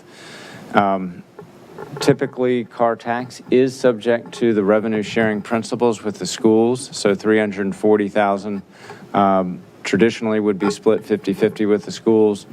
I have shared with the superintendent about some of the city council's thinking about the need for street maintenance, and I've put on the table that it's possible the city council would like to kind of have that 100% dedicated to street maintenance. And I relayed that just to reflecting the conversation last week. But I also said we've got a lot of ground to travel between now and May 11th, and the council may ultimately, working together, we might find some other options. And right now, this is just a point of discussion. So I wanted to share that. Thank you. Ms. Flynn? Yeah, I guess I'll just put out I'll preview what my thoughts are on the budget. It's before we're voting on it and, further discussion. As you said, I think we still have a way to go in this budget process. As I think about first reading, I'm really thinking about them and the different rates as ceilings, but not necessarily where we're going to result. And that's based on, what we've seen of the budget so far, the deep dives that we've been able to do with different departments, important conversations that we still need to have around affordable housing and how that's reflected in the budget, the public safety budget that many of us are interested in hearing about on the 27th. And so I sort of think about tonight, again, as ceilings, and we'll end up supporting some increased rates, but don't necessarily feel that reflects my ultimate view of where it is that we're going to fall. But I want that flexibility in hearing from the different departments and thinking about what the different needs are and thinking about how the different rates relate to one another, and if there are increases where there could be potential decreases, but not wanting to take those steps yet until I understand the full budget and where pressures are on departments or things that we don't even yet have visibility into in terms of concerns that may exist that aren't funded. And so for purposes of tonight, I would support keeping the real estate tax flat for going up to the 5 on the personal property tax, but really with an eye to doing that for a policy reason of having a dedicated funding budget in the street paving, like street maintenance budget in the operating budget, that 20 cents would be dedicated to that purpose if we're imposing it, and also, would reflect policy choices about cars and how many cars people are driving in the city as, we increase walkability, or the nature of the investments that people are making in cars, or the heaviness of cars depending on the size of vehicles people need for the amount of driving that they're doing, and different household needs that they have. For commercial and industrial tax, I still am interested in commercial and industrial tax. I am not looking to increase it by 12.5 cents, but think that it would help our budget at the margins. So even, I think the staff reports reflected something like being able to use up to $300,000 for transportation purposes, and seeing things like the Missing Links program for sidewalks, the unfunded bike infrastructure, that go to both walkability and improvements in the city, and then also links to kind of business district areas and kind of creating different corridors that are multimodal, would actually think about imposing something like a 2.5 cent CNI tax, which would bring in revenues, I think, of about $282,500, so short of the $300,000 that could be put for other transportation purposes, and also would want to do that as a way to start recalibrating what has been the steep residential increase in residential assessed values versus the less steep and in some places declining commercial assessed values on various properties. And so as I think about this, thinking about where there are ways that we could potentially reduce the real estate tax rate by half a penny, but get that back in, the personal property tax as a dedicated paving budget, and then maybe, start addressing areas that are unfunded, like bike and sidewalk infrastructure through, commercial assessments, especially given the decreased penny that we had on the solid waste that kind of we didn't recoup from those properties, as well as any sort of adjustments that we make on real estate tax. So that's where I stand tonight in terms of my thinking, and it will still change in response to further public comment and further thinking I do about it, as well as the further information we get from staff as to various aspects of the budget. Thank you. Do people have other thoughts? Ms. Downs? Thank you, Madam Mayor. I have to echo Ms. Flynn. I am thinking along those same lines. I would like to better understand, and I have to, this is on me, I have to do a little bit more research on exactly the CNI, how that money, can be used. But I do support raising the personal property to 5. And, in terms of, I am very supportive of the revenue share. I will say that if we were to get, an extra couple $100,000, in partnership with the schools, our school buses tear up the streets, So I'm hoping that maybe if we use that money towards paving, this would be a partnership of sort of like something that we can all benefit from. And so I would just throw that out there. But I definitely do support our revenue share. But in this sense, again, the paving is something that our whole, community, including our school community, would benefit from. So. But there's more to talk about that, I know. But generally, I would echo Ms. Flynn's comments. That was sort of, I was thinking along those same lines. Thank you. Ms. Underhill? Quick question. I noticed that in our Q&A document, there was a question that wasn't answered that I was very curious about, which was, can the tax on vehicles go towards the weight of the vehicle rather than just the vehicle value? Specifically because the wear on our roads is not linear. It's actually significantly more the heavier the vehicle is. I think I probably do owe you an answer on that, and I did start to look at that and believe the answer is no, we can't classify vehicles based on weight. Oh, interesting. But I will finalize that answer and get it to everyone on council. Okay, thank you. I was just curious if there was any information on that. Other thoughts, Mr. Reagan? So I had asked a question about whether CNI tax could be used for infrastructure replacement. I know we can't use it for infrastructure maintenance such as paving, but if hardware is being fully replaced, in particular, I'm thinking about the signal arms, where you take the whole thing down and you put up a new one, can CNI be used for that purpose? And obviously we have a strong need there. So I think the main watchword to keep in mind is expansion. The whole point of the state authority was to ease congestion, and so they want expanded transportation facilities. Now, there's details in that, but that's the big picture to always keep in mind. Could CNI be applied towards what we pay to fund Metro? So for a portion of WMATA capital, which is for the expansion of the system or for new bus lines, there potentially are. However, it's, as we noted before, we've explored it, we've kind of poked and prodded at it. The main problem is WMATA does not want to accept dollars from localities that have strings attached. And this money has strings attached. And that's, so I think that's an obstacle. Okay, so it would be very difficult to use CNI to pay for our WMATA, I guess, budget. Okay. So I would like to follow up with that and say, let's put a pin in that to say, this may be something we want to be pushing for in Richmond next legislative to see if CNI can be expanded to include infrastructure maintenance or replacement, or just give us a little bit more, because that's something Richmond can do.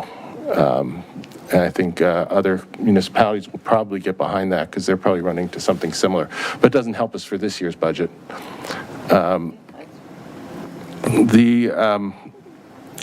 I also wanted to state that I'm very supportive of the revenue share with the schools. I appreciate some of the information in the Q&A while I'm trying to understand it. One thing I noticed was that it has been managed of an incremental way. So it's like last year's plus whatever change, the delta, and that's the new one. Usually when managing something that way, you have to go back and reconcile it periodically. And so would be interested in knowing where the rev share stands with the reconciliation, because the incremental approach, things get weird. That's true with everything when you take a delta approach. So I would be interested in understanding that a little better. And I really don't want to raise the meals tax, but I still feel like we want to keep the option open, even if we don't do it this year, partially because it's right now, everything in the city, we're providing a lot of services, we're providing our streets, we're providing a lot entirely paid for by our residents, and the only lever we have. So I'm not sure that I really want to do it, but if we don't advertise it to some degree, we wouldn't have that option moving forward. And we may not do it. But I wanted to bring that up again. Okay. Other thoughts, Mr. Snyder? Thank you, Madam Mayor. I think the basic foundation of the budget is pretty sound. I don't agree with increasing the city council salary, so I'm sure we can discuss that more later. But other than that, fundamentally sound. Always cases where things not funded that you wish you could, but we don't live in an environment where we can keep pressing people. And I would like to agree with Councilmember Egan. The meals tax is something I'd like to look at because it is imposed on people who live outside the city as well as those who live inside. And the fact of the matter is that that has some, for that reason, is something that I think we ought to consider at this point. The increase in personal property tax, of course, hits only our citizens. So I'd like to see some consideration of the meals tax, perhaps as part of or in place of some of the other taxes that are purely on our citizens. I do recognize that we're mending some issues with our restaurants, but this is a pass-through tax. It's listed as that, and our restaurants are given some money for collecting this tax. So I really feel that ought to be in the mix as opposed to more taxes on our residents. So that's a couple of the suggestions that I have at this point. Thanks. think everyone's gone except Ms. Connolly. Do you have thoughts or? I'm not really that interested in the CNI tax. It seems like the description in our budget Q&A, there really isn't anything we can use it for, and CNIE seems to do that, take care of that one. I would be willing to go higher on first reading on the meals tax and the personal property tax with some further discussion in the next couple weeks to figure out exactly where we want that all to be. Ms. Underhill? I didn't fully share my thoughts. I just was asking questions, so I'd like to just share where my head is at right now. I'm fine with going higher and then obviously bringing things down as we go along. I think it just gives us more options. So that's my main stance. I'm deeply concerned about road paving, mast arms. I mean, we just go down the list of things that are going to be problems in the long run. And so I really would like to find more revenue somewhere for that. Whether that be from the car tax. I do know that we had an increased revenue forecast. And so figuring out something that I'd like to explore over the next month or so as we have discussions with the schools. What are the needs, like urgent needs of the schools that they're not funding right now? And then be able to weight that with how does that compare to what I see as the 20% debt that we're taking on by not funding the roads, or not repaving the roads. And so that might be a reason to better fund our road paving budget and not necessarily share car tax or maybe even the increased revenue forecast with the schools. And so figuring out what that balance is, what what I consider urgent needs of the city are versus like nice to haves. And so I think there's ways to work with the schools to figure out what the right balance is. I just texted my budget buddy to find out what the what the urgent needs of the schools are. So that would be helpful for me to better understand. In terms of the meals tax, obviously like I'm not considering, how much meals tax I'm paying when I go out to a restaurant. That's not something top of mind. But if we increase the meals tax to 100%, I guarantee you that's something so there is a balance in terms of what the meals tax is and how that affects people eating at our restaurants. And I know that there's already tension with our restaurant community and how they feel that they're being supported by the city. So that's something that I'm very very aware of. And so one thing that I've been thinking about is if we were to increase the meals tax, are there ways to, it wouldn't be one for one because we're trying to raise revenue, but decrease, BPOL or decrease the personal property for restaurants because they have to tally up every single chair and table and every little thing in their restaurant every year. And that's like a huge expense and project that they have to take on. And so are there ways to, I guess, give a little bit back to the restaurant community and I say restaurants, but it's retail, it's all businesses. And so especially our smaller businesses, while also raising the meals tax. If we did decide to go that route, there might be other levers that we could pull. And that's all I have to say. Thank you. Can I jump in real quick? Ms. Underhill, it's funny. I feel like you might have been spying on my cell phone today because I actually sent that exact text to a school board member and said it would be helpful for us to know.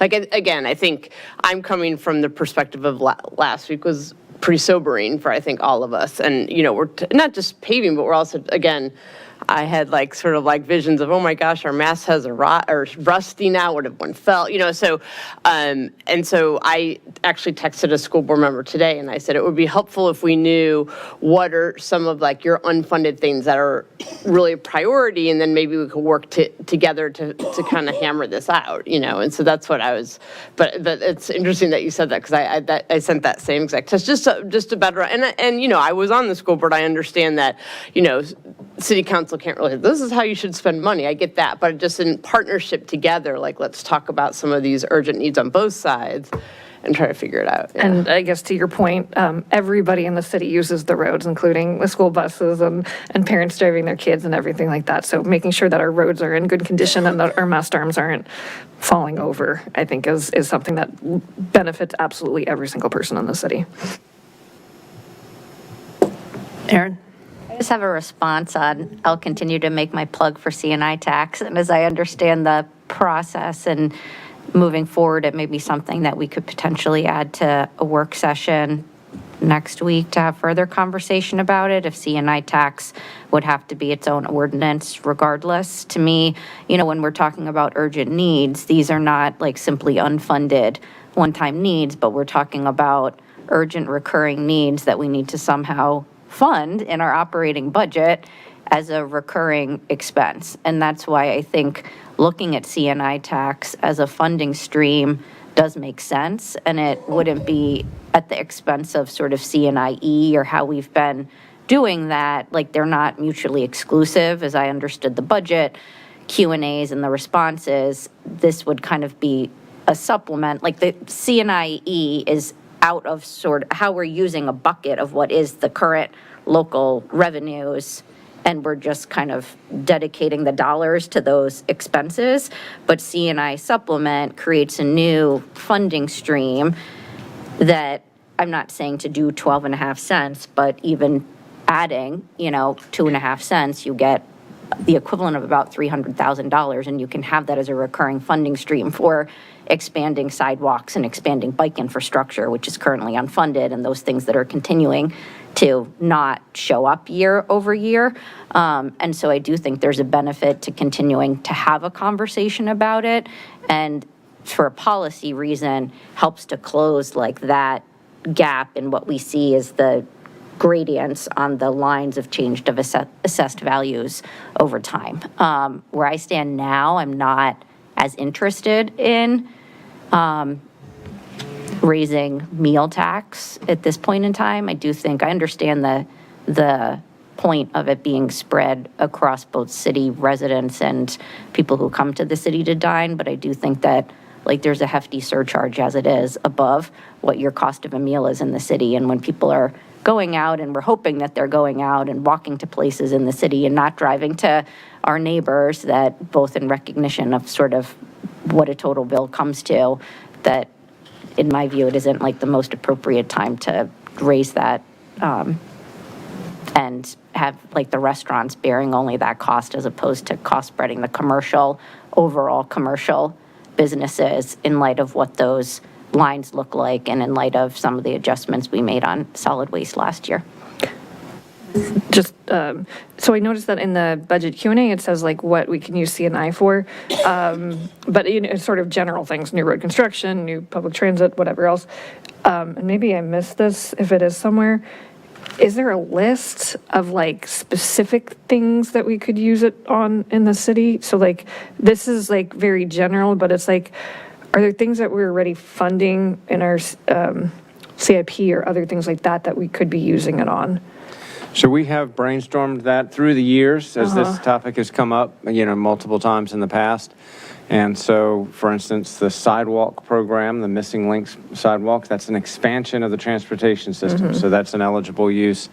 Capital Bike Share was an expansion of the system. So maintenance of those facilities is another thing that came up in our brainstorming of it. And so those are some examples. And I think for CNI, it does take a fair amount of time and thought to put together even a reasonable staff report for the council to even think clearly about it. And so I think it would be useful to know if there's a sort of a consensus from the council that you would like that on a work session agenda. And if so, we'd be happy to do the work. But if there isn't interest in it, there are other things that we could spend our time on between now and May 11th. I think that would be useful to get that guidance from council tonight. Yes, can I chime in? I've been waiting. With the meal stuff. Yeah, sorry, okay. Been waiting while everyone's Mayor, debating. I'm going to, no, but I thought didn't we have a work I know you want to talk, but didn't we have a work discussion on this? I thought we did last year. We have, yes. We have. I mean, we have a presentation that So can we explained it. maybe should we just dig that up and then re-review that, or? Yeah, we would dust that off. That would be a starting point, but, we'd have to just kind of look at it de novo to make sure that we're thinking. I brought it with me. I remember that, yeah, I mean, I remember the presentation, and I was okay putting it aside, but looking at the things that are unfunded, and I think the presentation sort of set them up as mutually exclusive, and that you'd have to sort of give up CNIE, or how we were going about WMATA, or not being able to fund WMATA through CNI, that the trade-offs that sort of were presented in those, that conversation is not necessarily how it could practically play out with a smaller supplemental sort of increase, and especially as we continue to see the ways the assessed values change over time. There's the reason that I'm asking for it, and I think it's worthwhile to keep it as part of our conversation, and gives us flexibility of places to find other budget dollars. Like you could move $167,000 into a CNI funded thing, which then frees up the potential for $167,000 for another thing that you would otherwise be trying to fund. I think everyone's talked maybe 3 times now. Yes, Mary Beth, go ahead. This is just my second time. The other thing that none of us have brought up that is worth bringing up at least, and I'm sure it's the third rail, but that's increasing the property tax rate. Can we move it up a half cent? Can we move it up a cent? That brings us a nice big chunk of money that we're not trying to find 138 here and 25 there, that it's actually, I mean, people pay taxes to get the services that they need. And if we need the property tax money to pay for the services that we want to provide, is that something even worth discussing? I don't know that it is. I think that definitely seems to be like a third rail, but I really think we should, it has to be part of the conversation if we're trying to pay for big things that the people that live here benefit from.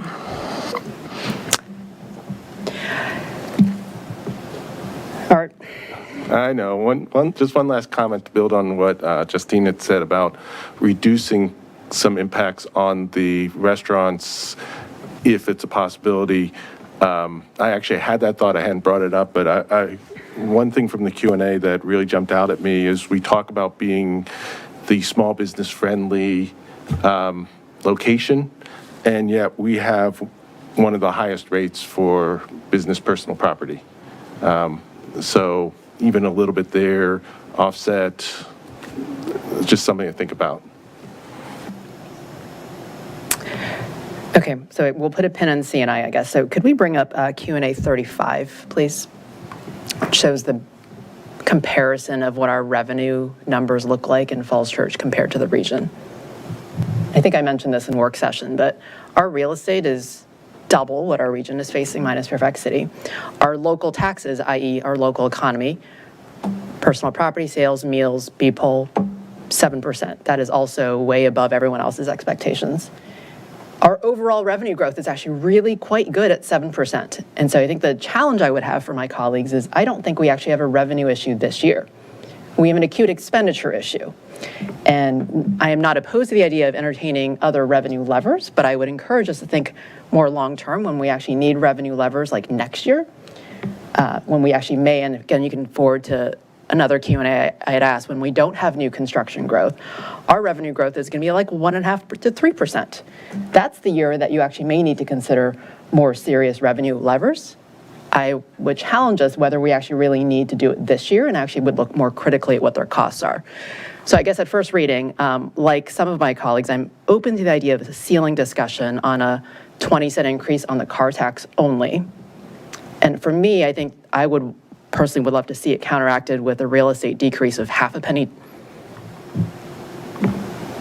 But I'm fine advertising real estate flat, knowing that over the next month, could we look at decreasing the real estate tax, going from 480 to 5 on personal property. I do think, though, that as we look holistically across the needs of the city, I do think the needs are pretty asymmetrical. It's not my job to kind of probe into the school budget.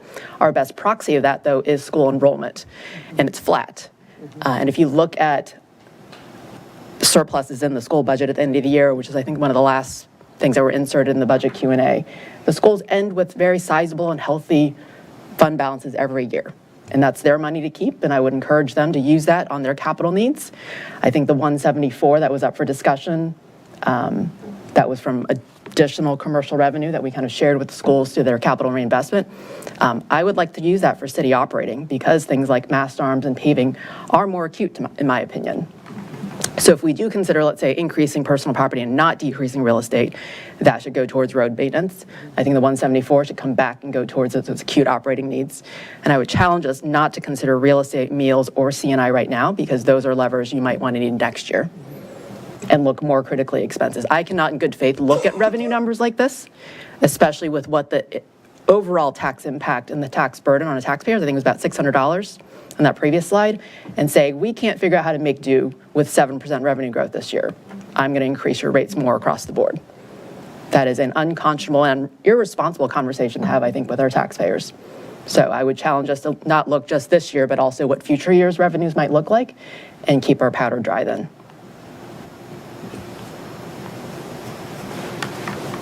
And I agree with that, and we've had this conversation. Like, I think in the 20 cents going up, my hope was that it's the half cent coming down, but it is a question on, is there a basis and a need and some place to look for in a marginal CNI tax increase? And so I would still ask my colleagues to put it on for a work session so that we can think about it, or at least think about it in a way different coming out of this budget cycle for next year than we went into the budget cycle thinking about it, giving a revenue stream that we're going to need, and may make sense to start actually pulling on sooner rather than later, given some of the transportation infrastructure issues we face and the money that we're using in the operating revenues to pay for them.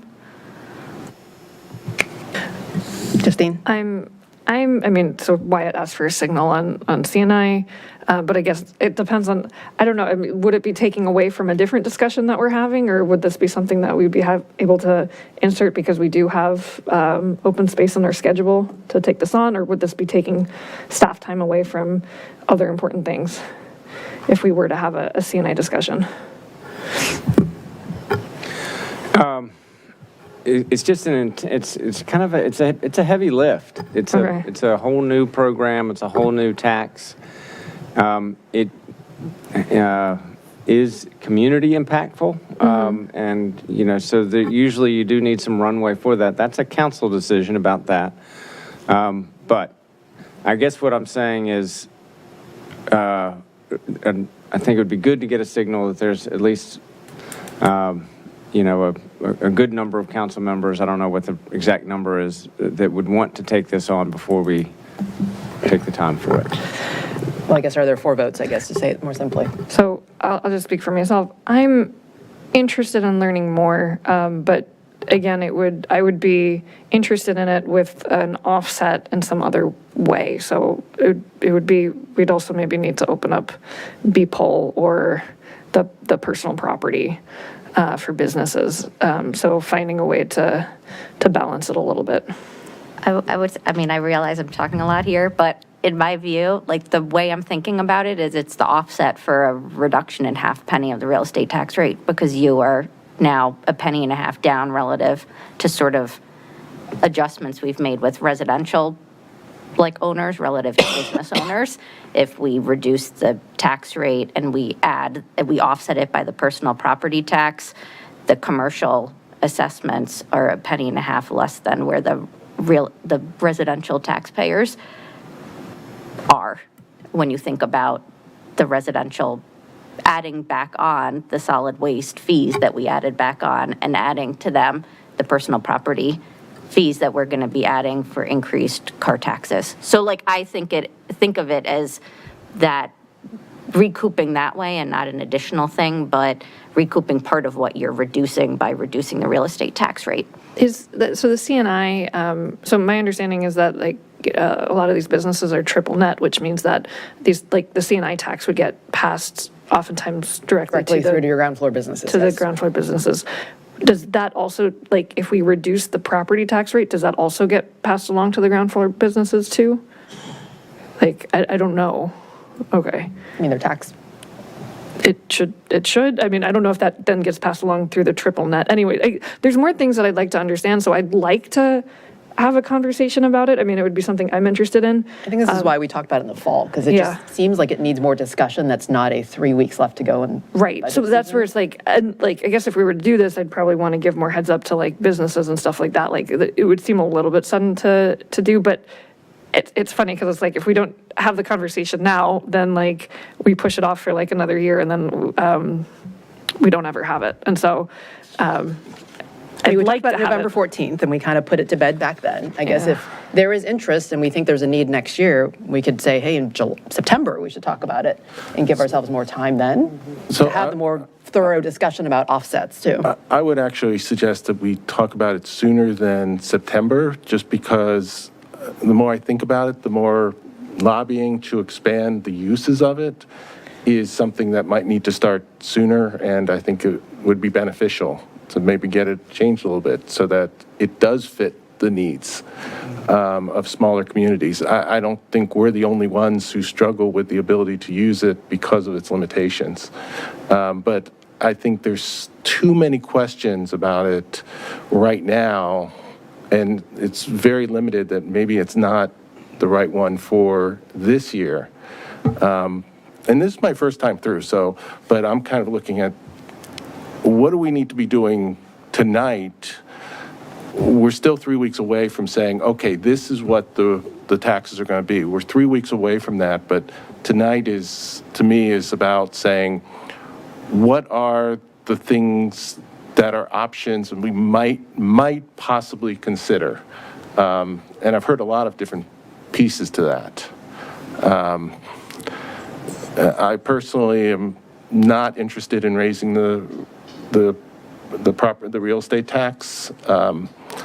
I would support advertising the car tax at $5 and then decide. I'd be, obviously my position on the meals tax is known. And some of the others, the offsets ideas, we don't need to advertise that we might go down. We can just say, advertise it at staying the same, and we can always go down in the next 3 weeks. So I'm kind of, in my mind, is what options do we want to keep open tonight?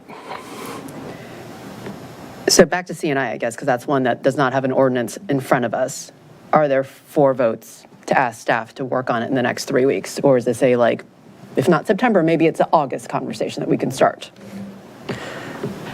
I would say, I do agree with Ms. Flynn that I think, I was looking, the mayor had this, of course, for me. She always, but, looking what you all presented us back a couple months ago, talks about other localities have used CNI for bus service expansion, transit station improvement, signals, which I wonder, could you use mass terms? I just think it's very weedy.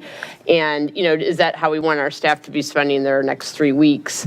And, if, as you've talked about publicly with the local news sources, Mr. Shields, that you foresee future budget years are probably could be worse. So is this something that we table for now? We learn more about it after we approve this budget, and it's something then we have for next year's budget, if things look bleaker.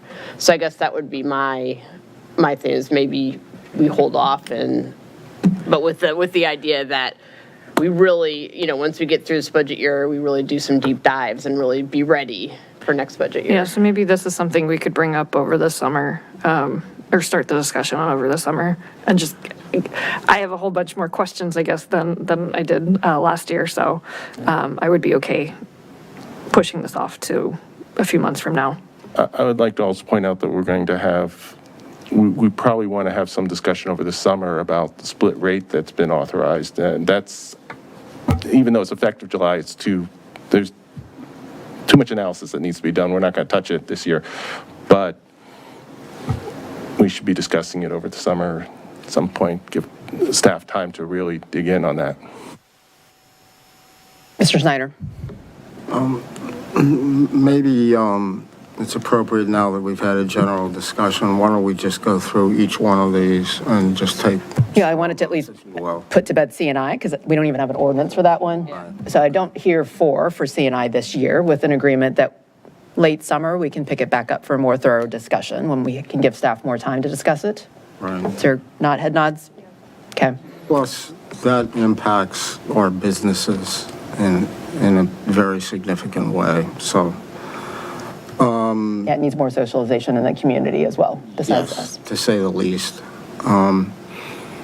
So let me start through real estate tax rate, keep as is. How many votes for that? Yeah. I think that's everybody. Yep, okay. Personal property tax. The proposal is for 20 cents. That would yield up to $340,000, which may fund additional work or may be used to reduce the real estate tax rate. I think I heard 7 for that. Is that right? Yeah. Okay. Meals tax, which may replace the property tax, and I would propose at 4.2%, which gets you nearly what the 20 cents on the car tax would yield. And again, the option would be to lower other taxes or use that to fund additional. How many hands do we have on keeping the meals tax in for now? Raising it. So what are we raising our hands for? 4.2. 4.2%?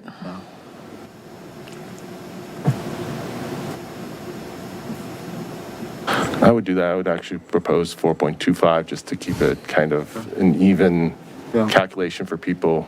That's all. But it's all automated anyway. I prefer that again because it's got a broader tax base than simply our own citizens. Do we know, I mean, I guess this is something we can discuss over the next 3 weeks, but that would probably be something we'd also need to discuss with the restaurants community.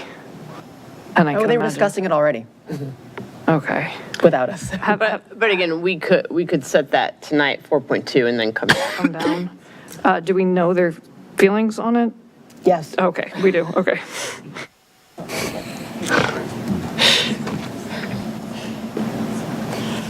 Can imagine. Yeah. Are there any hands for any increase above 4%? Whether it's 4.2, 4.25? There's 1, 2. Last call. So I think we're keeping it flat at 4. And then the last one, I think we did all the categories. I don't think there was interest in touching other ones for now. Okay. Any further discussion on tax rates or budget before we get to the actual motions? I guess I want to be, so based on our conversations with budget buddies, because we are 3 weeks away from adoption, I think we have a budget and finance meeting on Friday, and we've also invited the school board to join us. I want to be more clear on kind of where I think the needs are in general government. And while I know that everyone supports the spirit of revenue share, I think it's at least pretty apparent to council so far based on the initial deep dive work session we have that the needs are pretty acute right now. And so while it's not our intention to break it forever, I do want to be clear that the reason why we're talking about bringing back the 174 as well as other revenue levers is because the needs in general government seem like they're pretty severe compared to the ones that we are hearing about in the schools. So I didn't want to feel like we were like masking that discussion. Would welcome other comments from council if people have them.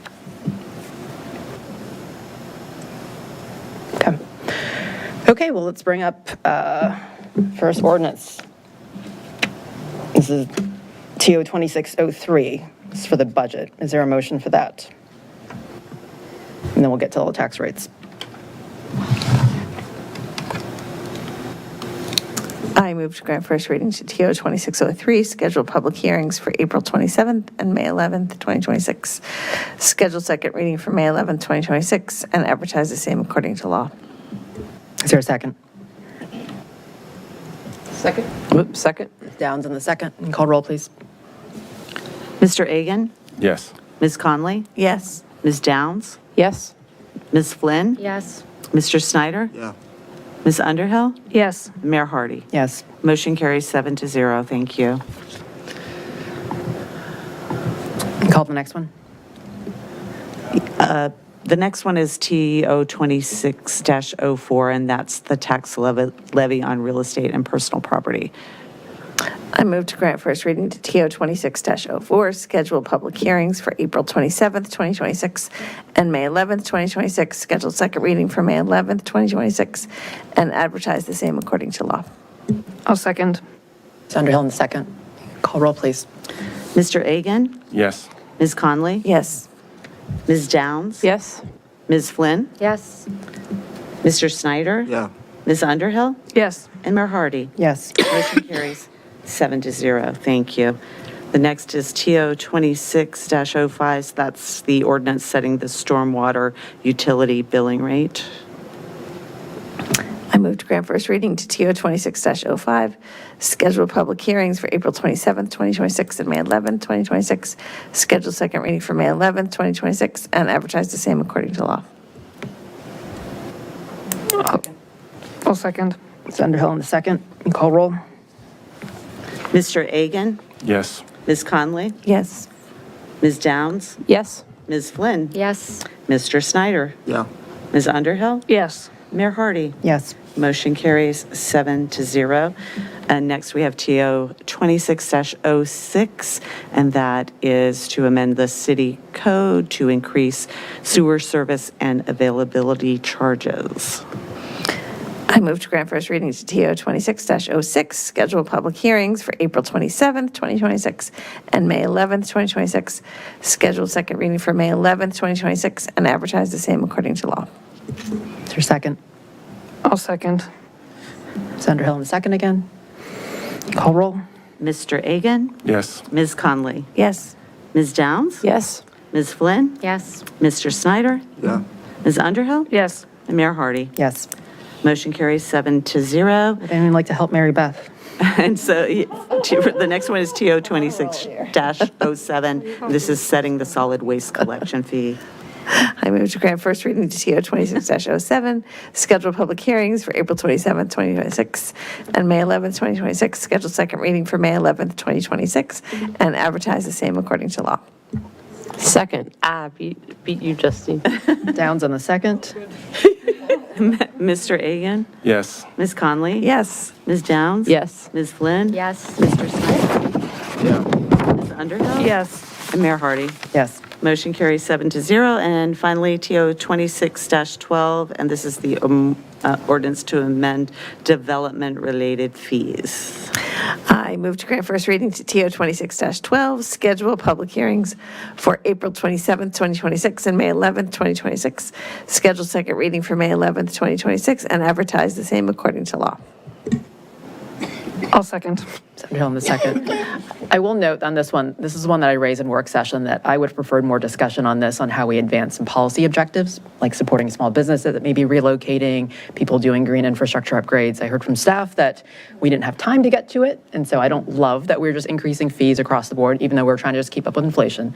I do feel like this would actually be a great, per the earlier conversation about supporting our businesses, this would be the place to do it.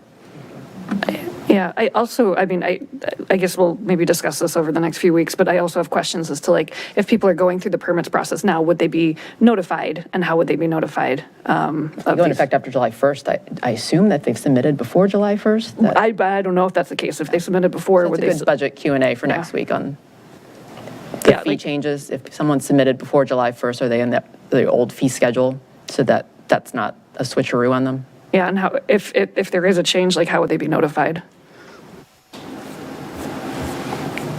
I assume they would know when they're submitting the request that here's the new fee schedule, but if you already submitted, then you wouldn't be, your fee wouldn't surprise you and be jacked up. But, Andy, I noted that this is the area that I would have preferred some support for small businesses. If they're relocating within the city, we would actually have decrease in fees, or people doing green infrastructure upgrades, they'd actually get a decrease to encourage more public policy objectives we had. But I know that we don't have time for that right now in budget season, so I just wanted to note that before we cast our votes. I don't think I had a motion on this one yet. Or was there a We motion? do have a There was motion and a second. And Okay. second. So let's call roll then, since there's a motion Okay. and a proper second. Mr. Agan? Yes. Ms. Conley? Yes. Ms. Downs? Yes. Ms. Flynn? Yes. Mr. Snyder? Yeah. Ms. Underhill? Yes. And Mayor Hardy? Yes. Motion carries 7-0. Thank you. I think that's it on first reading, right? Correct. Great. I think we're ready to transition to work session unless people need a break. Any takers on break? Are we ready to power through? Because it's 9:35. Sounds like we're going to continue. Okay. All right, so we're going to transition to work session now, and So Jenny Carroll is going to walk us through a couple of slides, and we want to talk funding for affordable housing and also give council information on investment in technology and making it easier to do business in the city. So those are some of the key things we want to cover tonight. We did have the theme of the work session last week was sort of sobering discussion about needs for a level of effort on street maintenance. I think we have some fairly sobering challenges on funding affordable housing in the city. And we're also, we feel really good about where we're going on technology. We think we've built a really good, strong foundation for taking some really meaningful moves in the coming years to make it easier to get business done with the city using technology. The website, I think, is sort of wind in our sails and some investments we've made. But we also have some big estimated costs that will probably be coming on board as we modernize our IT systems.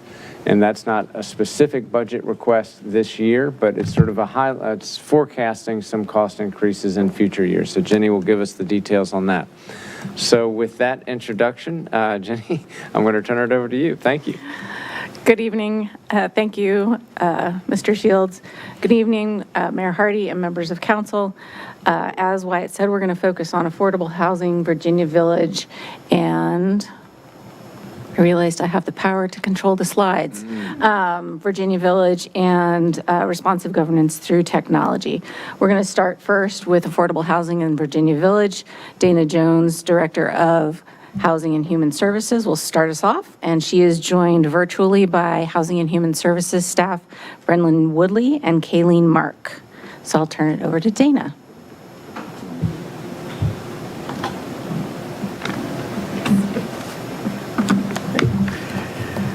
Good evening, council members. As Jenny said, Kayleen Mark and Brendan Woodley are also here if you have any questions afterwards. So we'll go ahead and get started. So this is related to the Affordable Housing Fund, and just to kind of give you all an idea of what we spend money on for affordable housing for the city. So just as background, for as far as what we pay for, we have interjurisdictional contracts, and so we have two interjurisdictional contracts that have to do with housing. One is with Fairfax County, and one is with Fair Housing Management Consultants. And so if you look at the chart, the Department of Family Services is where we get our services for shelter and supportive housing. So they're the folks that kind of support the shelter that's in the city. If there are any homeless in the city that need to go to any of the other shelters in Fairfax County, this is how we pay for that. Any of their workers that come out that meet with our homeless, we pay for those services. So that's all tied up in that budget. You can see for FY25, it was $189,348. FY26, we got charged a bit more because they changed to a new provider and they had been undercharging us. So we are having a catch up with that. And so going forward, we will be paying about $343,000 this year. FY27, we'll be paying $356,633. For the fair housing, we do testing every 2 years. So this is the charge that we pay, the $4,550 every 2 years with Fair Housing Management Consultants. And they test properties in the city to make sure that they're adhering to fair housing laws. Go to the next slide. So as far as our affordable housing fund, that's where all of our funds are kept that have to do with affordable housing. This is the spend plan. So if you look at this, we have two programs where the current funds that reside in the affordable housing fund that we use the funds for. One is for the city committed affordable the CCAU program, City Committed Affordable Units, and that is one that council has designated funding for to support this program. Rents are subsidized. We serve people at between 30 and 50% of AMI. So that's basically a household, a two-person household at 40% of AMI would be $49,000. So we're serving really low income. So in FY '27, council put aside $150,000. And then you can see that that goes forward for 3 years, and we have increased it a bit just to show that rents increase over time. With the Affordable Homeownership Program, this program, we purchase units. We work with a nonprofit partner. We purchase units and sell them at a decreased amount. So far, 10 households have purchased units in the city, and we are averaging about 2 to 3 homes per year with the program. We pay for about $20,000 worth of rehab or something in the home to make the home better. And so you Dana? can see. Dana, if I could jump in with a quick question? Yes. Do you remember how much we have left in the acquisition fund? We're getting ready, that's the next slide. I read you mine. And so for FY '27, we have $600,000 in the Affordable Homeownership Program. And you can see over time, that's going to decrease because we'll be purchasing less units over time. So you can go to the next slide, and you can let me know if you have any questions. And so now our biggest project is the Virginia Village redevelopment, obviously. And so with that particular program, we're going to talk about the potential funding sources. And just as background, with regards to cost and timing, we're looking at, when we did our research this year and talked to other nonprofits and other localities that do this type of work, what we came back with was that we are probably going to have a cost of about $80,000 to $100,000 per unit that the city would have to contribute. So that comes to about a 15 to 20 million gap that we would have of a funding gap. And so looking at what we have in the Affordable Housing Fund and what we spend and how we get money will kind of give you an idea of how we plan to meet that gap. And so as far as funding sources, we have local dollars, we have grants, and we have cash in lieu from development programs that are coming online and that have come online. So you can go to the next slide. So this is the one, Letty, that you were talking about. This slide kind of talks about two separate things. The first, so as far as Virginia Village acquisition and redevelopment, we have two potential sources. The first one is the Acquisition Strike Fund. And so with this fund, this is for property purchases only. We received these funds through grants in the past. And so the available funds in hand from prior years that we have right now is $2,725,000. So that's what we have right now as of FY '26. My question was for the home ownership program. Oh, I'm sorry. Well, we were talking about the home ownership, how we were buying 2 to 3 every year, and I think we've been at 10 for the past year and a half. Like we've kind of leveled off, and we've had trouble unloading that single-family home and a couple other ones. We actually, I can't get into the details here, but things have turned around with several of our units. Great. And so we're moving ahead. We're actually going to be purchasing some more units because we had some units in the inventory that it looks like we may not have in the next month. Okay. Okay, so looking at the acquisition and redevelopment slide, so like I said, we have the $2,725,000 in hand. We have pending grants. We applied for 4 grants with the Buyer Warner, the grant programs that they have through HUD. And so we are hoping to get those. It's pending. We may or may not get it, but if we do get it, that would be coming in FY '27 and be available for use. That would be $1,100,000 that we could use. And so you could see how that would spread out for the next 6 years, because the Affordable Housing Fund is a 6-year funding plan. So you can see the funds that we would have going through FY 2032. And then moving down for the redevelopment fund. So as I mentioned, the first part is for property purchase only. That's how we've been able to purchase the units that we do own at Virginia Village. The redevelopment fund is, okay, after we purchase those units and we decide that we're moving to the redevelopment stage, which we are actively, moving through that process now, these are the funds that we have that would help us to meet that gap that would go towards the project. And so if you look at the first line, the Affordable Housing Fund transfer, that is going to be the funds that would be coming from, that would be the funds that we already have in hand. And then the FY '27 going through FY 2032, that would be the $50,000 that council would be putting towards the project. And then we also have rental income.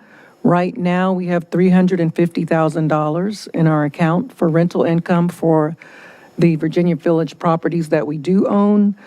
We're averaging about $50,000 a year that we are getting every year because we, have to use money for maintenance cost and, different things that are going on with the project. So we're netting about $50,000 average per year, without taking out all the other costs that are involved.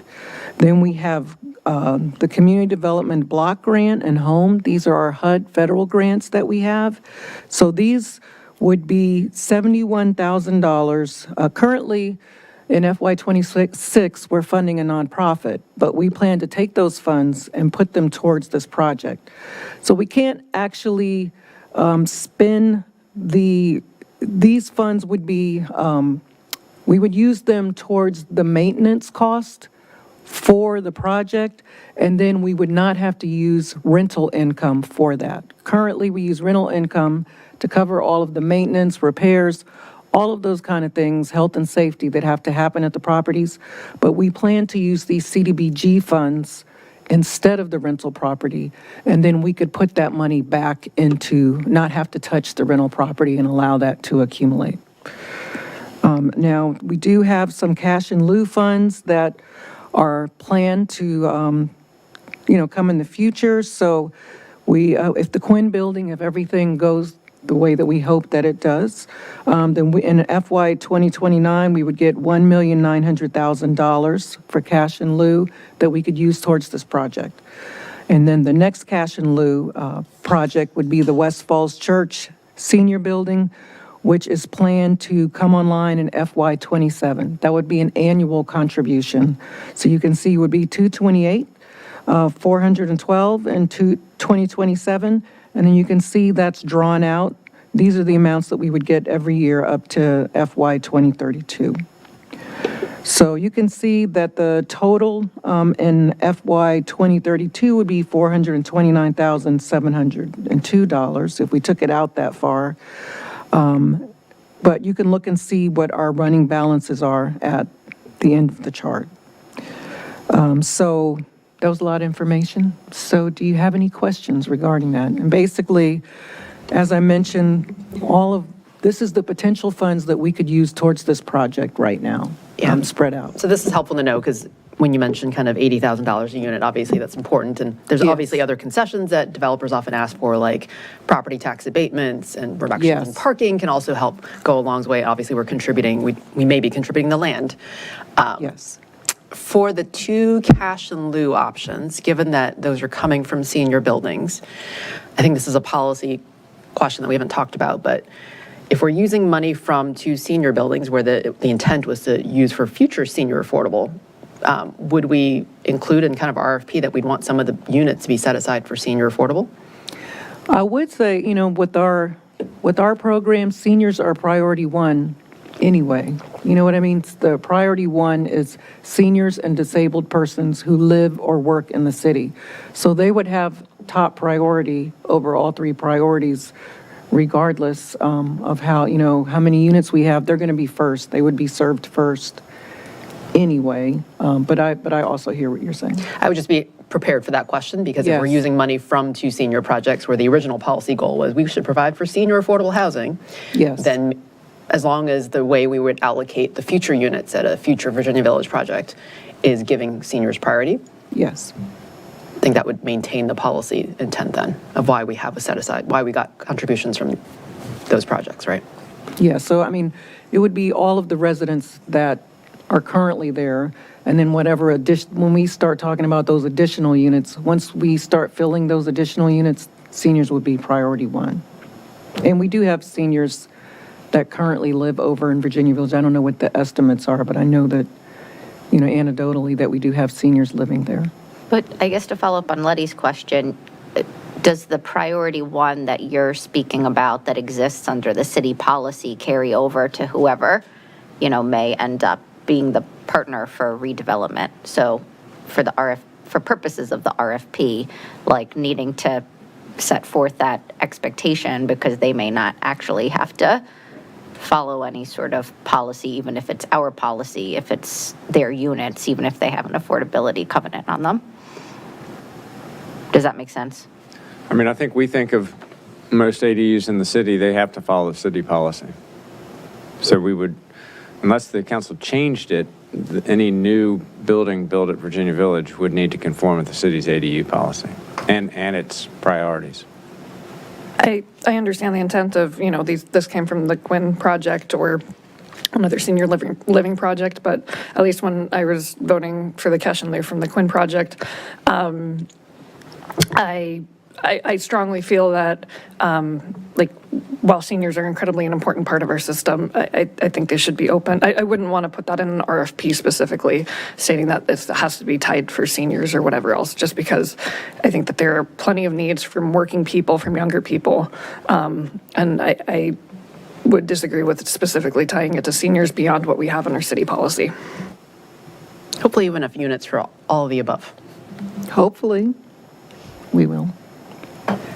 Okay, thank you. So I'm not quite done. I have a few more slides, but you can let me know if you have any other questions on this. We can go to the next slide. Okay, so I just wanted to end with Pearson Square because I know that has come up.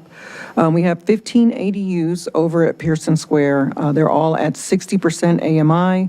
We have one-bedroom dens and two-bedroom and den units, some of the largest in the city. So right now, we have some CCAUs at Pearson Square and ADUs. So just so you know, we have Pearson Square could charge if you look at the third slot, this is the rent that they could be charging, a 60% rent, 4 units, the total cost in place. Like if we were to, when the covenant expires, if we were to place the residents from Pearson Square, this would be the cost, what would be the difference? It would be $272,604. This would be the max rent that they would be allowed to charge. Currently, Pearson Square is charging a lower rent. They're one of the properties in the city that don't go as high as they could have. That was their choice, so we appreciate it, and the residents appreciate it. So this is what they are actually paying. The cost would actually be right now, $233,796. But you're going to have to pay more because we would have to, if we were to place people, the rent's more than likely going to be higher. I hope that made sense. So I just put that. Mary Beth has a question right here on this one. Yes. So if we were to say we want to keep these people in Pearson Square, we would be paying $272,604. It would have to come out of the city's budget if we wanted to subsidize as we've done other places. It would be the rent that they're currently paying, so that would be the $233,796. Right, but once they expire, then that rent's going to go up. So we would be paying the difference if we did it as we did similar to. That's true. The in place, that would be, yes, the rent would go up. Okay. And this, when we look at charts that said this expires in 2027, December 31st, 2020. December, that's my question, was when in 2027? December 31st, 2027? Okay. Yes. And I just put this here because I know that you guys have had a couple of questions about it. I'll ask make a point on this slide, I guess, if it's the appropriate time to do so. And I think looking at these numbers and looking at the response in the budget and question Q&A over what would an expansion of the CCAU program look like, whether it was at Pearson Square or if it was somewhere else in the city, recognizing that there are limitations on the unit size, right, at Pearson Square Yes. versus what may be available to assemble in other places in the city. And I think that the answer in the budget Q&A was that generally a CCAU program, is running in the 150,000 or 150 kind of plus versus what would be 233 or 272 at Pearson Square. And so I would still be interested in having staff look at the possibility of expanding the CCAU program, recognizing the costs at Pearson Square. And do think that needs to be costs that we're thinking about in this budget, even though the covenants don't expire until December 2027, based on when those leases in 2027 would come up versus when they would be, renewed for a 12-month period versus when, a unit might be available in the city, right? Like the timing isn't going to align properly. So you're going to have to look for some potential expansion to the CCAU if we were taking that on before December 2027. So I do think that we're not giving this issue the seriousness that we need to give it in the current budget by not funding anything more than what the current funding levels are for the CCAU program. And so it's a cause of concern for me, not only for fiscal year 28 and going forward and what it means for, people in sunsetting ADUs, but for the 2027 budget on a potential issue that we have that we're not properly budgeting for.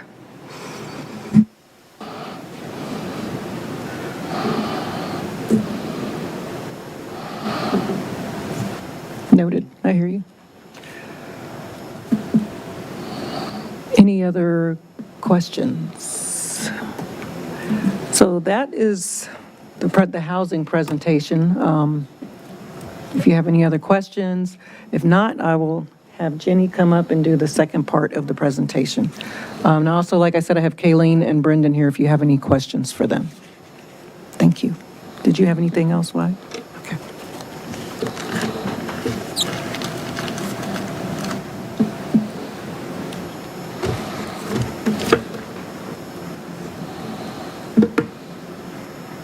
Thank you, Dana. So now we are at responsive governance through technology. We have heard from you, council, the community, and staff on the importance of making it easier to do business with the city. Our vision is having city business processes where you get your stuff done. So pay your taxes with ease, and why not pay your dog license too while you're at it on the customer portal. Check on the process of your permit, your porch permit through the permit website. And if you see a pothole, put in a request on the website and receive a notice of when it's fixed. These are a few examples of what could be possible moving into the future. To deliver on the vision is a big effort that will require investment of time, money, and people over the next several years. In the subsequent slides, I will lay out what we have done and what it will take to have an easily understood, streamlined, automated process with transparent accessibility where you and staff can readily pull up your data, and all city interactions are supported by cybersecurity best practice, and staff have the tools they need to meet the community's requests. And I will note that the making it easier to do business in the city and where you get your stuff done went through several different workshops, and you might have seen some slides with some other words on it. So what will it take to achieve this vision? There are 3 inputs in a project of this magnitude: time, money, and people. I'll speak to each of these in the next couple of slides. We have already been working to strengthen our technology foundation We replaced an aging computing environment with a modern, scalable, energy-efficient solution that will allow for growth and easy implementation of complex applications. And we have also upgraded the city network infrastructure with a seamless failover architecture.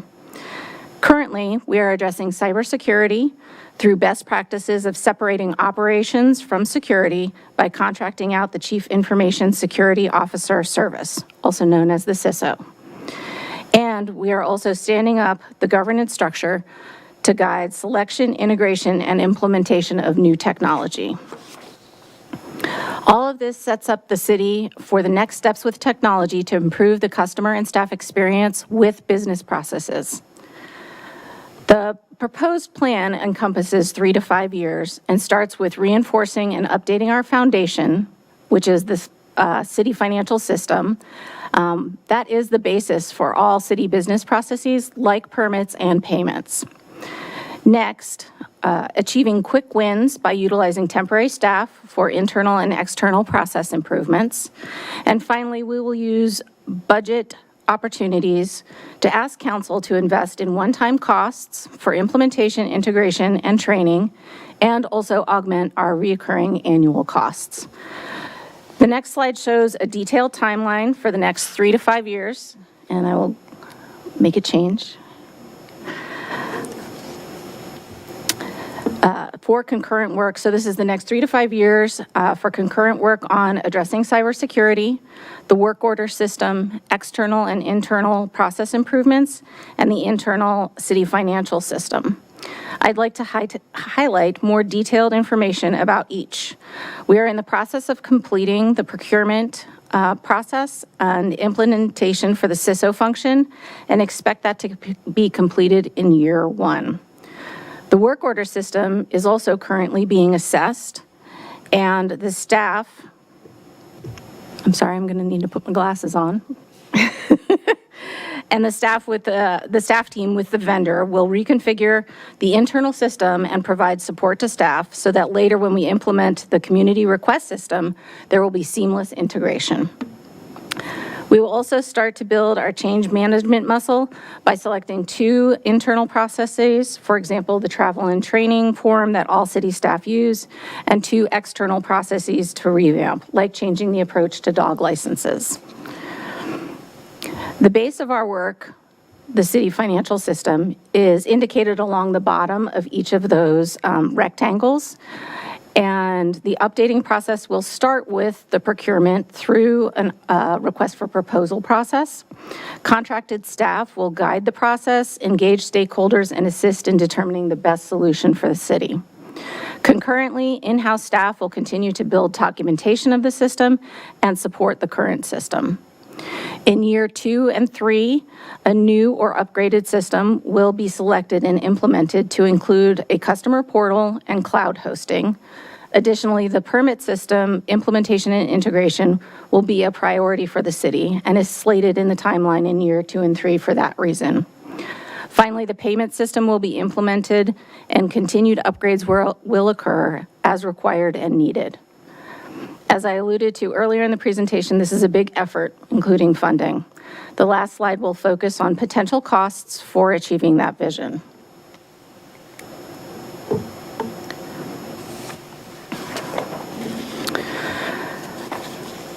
Costs include recurring operational and one-time project-focused costs involved in the modernization of the city financial system. I will note that for FY26 and prior years, we have concentrated on funding within our budgets, including reallocating FTEs to fund contracted support for the request for proposal process. And in FY27, we built into the budget $150,000 under recurring costs, plus the reallocated FTEs for contracted support under project costs. Through future fiscal year budgets, we ask council to prioritize technology funding. The request for proposal process will further refine both recurring and one-time costs. We believe that to address the process, the business processes improvements and technology improvements requested by council, the community, and staff, there needs to be an investment to achieve the vision. While we are not requesting any funds at this time, we wanted to make council aware of the current status. I welcome any questions at this time. Okay, thank you. And we have questions for Jenny. Art. Having come out of the technology world, I'm actually kind of concerned on this timeline.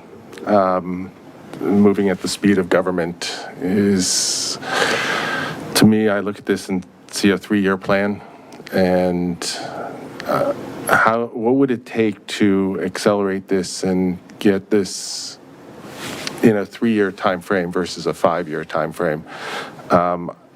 I also think this is a fantastic opportunity to take advantage of the people we have in our community and find community members who would be interested in donating their time and expertise to help us. There's a huge technology business world just down the street. We have a lot of those people here. So I applaud what we're trying to do. I think it's needed. But I would like to see, how can we do it faster? And the second thing I'd like to see on the costs, what we don't see is the cost savings. So we're replacing systems, we're replacing servers, we're replacing vendors.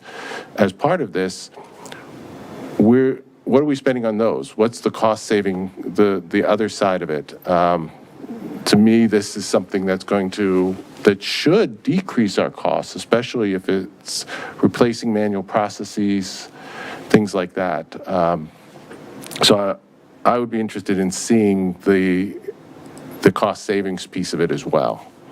I think that's an important piece of this, because it could be that 5-10 years down the road, it's a net positive as far as financials could easily be. Those are really the two things I have. Thank you. Appreciate those questions. Others? Dave? Sure, thanks a lot. Can we separate out process improvements that could be done today without the technological changes versus the technological changes? In other words, the permitting process is unnecessarily, I don't know if the right word is complex, but seems to be problematic. So to what extent can we fix the process without the technological expenditures?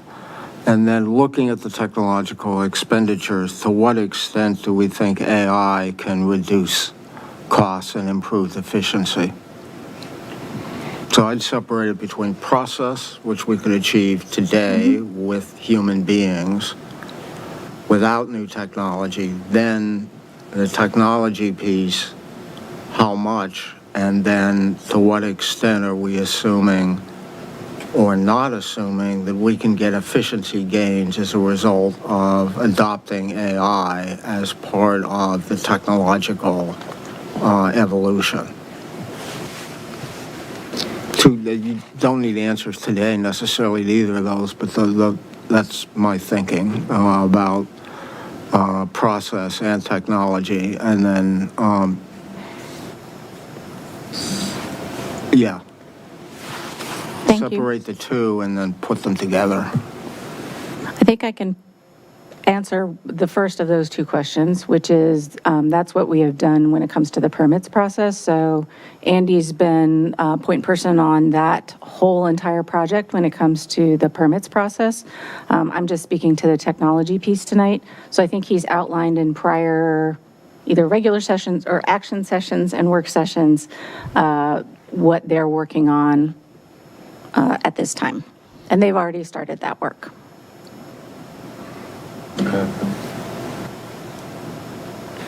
And that's, I think, a big part of the staff work is first to clean up processes so that we're not just having technology conform to processes that themselves should be reformed first. And in government processes, those do sometimes require some time to work through those things. There's a legal context to it. There's a policy context to it. And so it takes us a little bit of time to do those process cleanups. And then the other piece of it is making sure our data is clean as we're going to be converting data into new systems, not garbage in, garbage out. That also is work that staff has to be engaged in. And I think going through that request for proposal process will give us more information when it comes to the cost of making changes and upgrading our system, and also any cost savings as well. And I might mention one other is getting our governance in order. We had a fairly, what I would call maybe a laissez-faire relationship with many of our vendors where we would request enhancements. There wasn't sort of a central decision-making process for enhancements for technology. And so our vendors would build lots of complexity into our software because of those special requests. And so those are now going through a governance process so that various different subject matter experts in the city can assess the validity of that enhancement request and ask first, can we change our processes to conform with the systems before we spend the money to have the systems conform with our processes, particularly as we're looking ahead to the future where we may be choosing a new vendor altogether for our core ERP system. So that governance structure, I think, has been a really important reform that we've made just over the past year. And that, I think, is also relevant to the whole process. So if I could follow up, Madam Mayor, tell me about how we're approaching cybersecurity and how does improved cybersecurity fit into the technological and process reforms? So currently what we're doing is according to best practice, we're going to separate the operations function from the security function. Right now that's housed in one person. And what we're looking to do is contract those services out. This is, I believe, what some other jurisdictions who are smaller do. And so I think it's also cost effective to do this as well. And then also in the past couple of years, in addition to the items that I mentioned earlier about both the equipment and the upgrades to the network infrastructure, there have also been improvements to the technology that they're using for cybersecurity. Mm-hmm. And I think my department director would be loath for me to go into detail. And maybe add one additional thing of the staff training that we've done, which, yes, to one of the great vulnerabilities is staff clicking on links that come in through the email. And we've really tried to grow our organizational literacy around that and have security start with every staff member. Okay, so two suggestions going forward. I like Councilmember Egan's suggestion that we think about an advisory group within the community of experts. I think that's a great idea. Other one would be to check with your insurer for best practices. Insurers are deep into this sort of issue and maybe another valuable sort of free, if you will, source of information that you're already, in essence, paying for through your premiums. That's absolutely right. I would like to say something on the cybersecurity. I'm glad you're separating that out because the speed at which things are changing and moving, there's no way we can keep it internal. I mean, we're talking about AI bots that you can't even contain within a sandbox. And it breaks out it's crazy how fast it moves, and we need to hire somebody to protect us. So I'm glad that's happening. Erin, you had your hand raised. Thank you. Yeah, I share and join in the various remarks, and also, our need to do this sooner rather than later. We just came through the CIP where there were unfunded items, and they got put into the 10-year look ahead because there weren't funding sources. And so, we can't put this in out years, and yet we're looking at unfunded, balances of $2.65 million just within the next couple of years, or next year, an unfunded item of $1 million, which is carrying the work, right? And so when you say, like, we're looking and to hope that council recognizes the importance and supports the investment, are there thoughts about how this is potentially getting funded? I think we have taken a look at that. I think once again, with the RFP process, that will give us more information to work with in terms of costs. So this was my initial estimate based on information that I had at hand. So I think it's possible that it could be spread out a little bit more, or with an RFP process, it could be less or more than. In terms of funding sources, I think there's probably looking at the outlying budget years, and I would ask our finance department to assist with that. Okay, any other thoughts?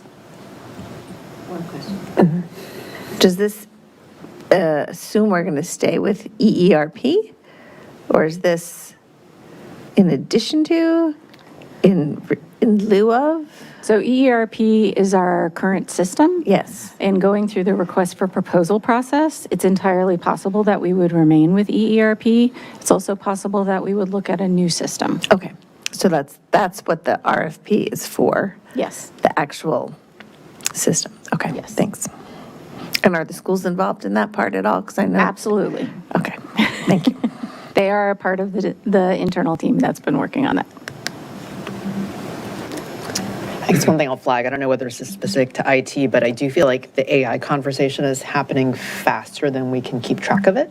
And so I feel like, so NVRC has talked about taking it on as a region, like how might government use it for both customer-facing processes as well as internal, and maybe there's some best practices. I think I'm with Art that, like, some of the IT upgrades, and AI included, should make things more efficient, which then frees up resources, people and dollars, to do other things. So I would just ask that we kind of reserve bandwidth to figure that out, because I think if it's as fast as people are predicting, it's like a 2 to 3 year kind of change. And so I think, rather than hold out for these long-term, like big, IT infrastructure things, there may be ways to do it faster and cheaper. And AI may be a nice layer to actually give you a more customer-friendly kind of interface that could build a lot of these things for us. I've just dabbled in it, and I've been really both impressed as well as scared by the job displacement that I think it's going to present. So I guess I would ask the overall takeaways: 1, let's keep an eye on it. 2, let's plug into the NVRC effort and figure out how we might use it and where it could help. And I think that just requires, staff to kind of pay attention to what those best practices may be. And maybe even without NVRC, if we're connecting with other localities. I know permits, for example, is one where I think it's Fairfax County might be using AI just to scan for like missing information. Like rather than use a human, like AI can scan it. And that's your first check, right? Of like, did you submit everything you needed to before I reject you? Instead of having a person go through 300 pages of submissions, AI can do that for you. And that's a 3-minute process instead of a 5-hour review. So I would encourage us to look at maybe some low-hanging fruit options on AI. Thank you. Cool. Thank you. Okay. Is that it for the work session? That is. So given we're at 10:20, do people want to get to schedule or save that for Wednesday morning? Can I ask a question on the, there is an item on the agenda about the real estate advisory services for Virginia Village. So did you want to speak at all as to what happened to the agenda item? So we're still in the procurement process, and so I don't have a whole lot to share. Our purchasing officers, like, while we're in procurement, there's not that much we can share publicly. What is public is that we have a scope of work I'll just describe it generally, to advise the city as we consider the future partners for the Virginia Village properties. And we are looking at vendors that have contracts for services with the Fairfax County Housing Authority. We can ride those contracts. And so that's been sort of the universe of people that we've been talking with. Ultimately, as we sort of gave a snapshot there, we do anticipate that there will need to be potentially a financial commitment from the city to help make the expansion of affordable housing possible at Virginia Village. So having some outside expertise to advise us on that, what is necessary, what's not necessary, what are all the different options, we think is money that will be well spent. And so that's the basic update is that we would like to have a briefing later and then ask for the council's authority to proceed with a contract for commercial real estate advisory services at your meeting on the 27th. So we'll have much more detail between now and then. Okay, so this is coming back to us in some way or the other. I mean, I saw the EDA discussion on it and then was just wondering what that meant, or when you were talking about, looking to procure services or real estate advisory services, what numbers were you potentially looking at? Was there a takeaway, or was it like the city proceeding in some sort of fashion? And so I guess you're in a continued information gathering, and then we'll be coming back to us, but we'll have visibility into whatever the ultimate number is for the scope of work over the number of months at the price point that, okay, got it. That's right. And so what we're doing right now also is having discussions on scope of work to try to get that refined so that our cost estimates for this work are as reliable as we can be at the beginning. And the source of funding for this work would be the rent reserve that is under the control of the EDA, but the memorandum of understanding gives the city the direction on how that rent reserve is used. It currently has a balance that's sufficient to cover the scope of services that we envision. Thank you. Okay. Anything else on the actual agenda, or do we want to get to schedule or save for Wednesday morning? I don't want to push our luck after last week because we did go late. Do you schedule or not do schedule? I think since we don't have any other, city office hours or anything, we should just do it tonight so we don't have to come in just for a half-hour meeting. Would that be okay with people? I'm fine with it, but.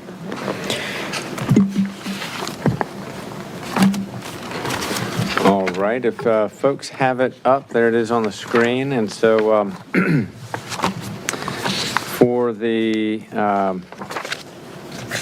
so I'll start on the 17th, where we'll have at 8:30 in the morning the Budget and Finance Committee meeting. So we'll be talking about Q3 financial report. We'll be talking about revenue levers. And there was a third thing, and I'm forgetting what that is. But we've been talking about the agenda for that. But those are the kind of the big ones. And I think it was state budget update. In a state budget update, thank you. April 20th, we'll have a budget work session, schools, public safety, and we'll also have some, I think, more information on the contract that we just discussed a moment ago for Virginia Village, and then a closed session at the end of that meeting. GovOps Committee, that's on... What's the contract amendment PD uplift vehicles? I am not sure about that. I think they got some additional funding and they're purchasing more vehicles, and it's over now it needs to be approved by council. if I remember right. I'm just, that word uplift, I don't know what that is. There has been discussion about using some money in the police. Council will recall there have been vacancies in the police department this year. We have needs in fleet, and so we're proposing to use some of that underspending and vacancy savings to refresh the city fleet. So that is coming to the council. I think that's what this item is. I don't understand the uplift, though. The 27th, Employee of the Year, we'll have the reception at 6:30 and the recognition here in council chambers. Operation Earthwatch, ESC Annual Report, Public Service Recognition Week, Asian American Pacific Islander Heritage Month, and Jewish American Heritage Month.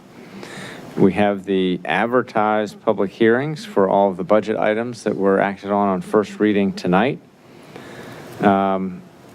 And then a series of contract amendments or approvals. We will end the meeting with a work session, and at the really kind of between now and then, if there are, we're sort of picking up on key themes the council will want some more information on, and that's really what that 27th is going to be, is to fill in any gaps that have come from the discussion so far. We have our second budget town hall meeting on Thursday, April 30th. And then on May 4th, final budget markup.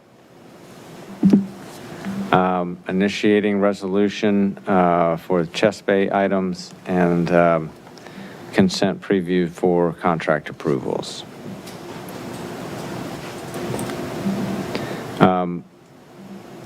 Yes, so on the, going back to the 27th, that's where that contract authorization is for the real estate consulting services that we were talking about just a moment ago.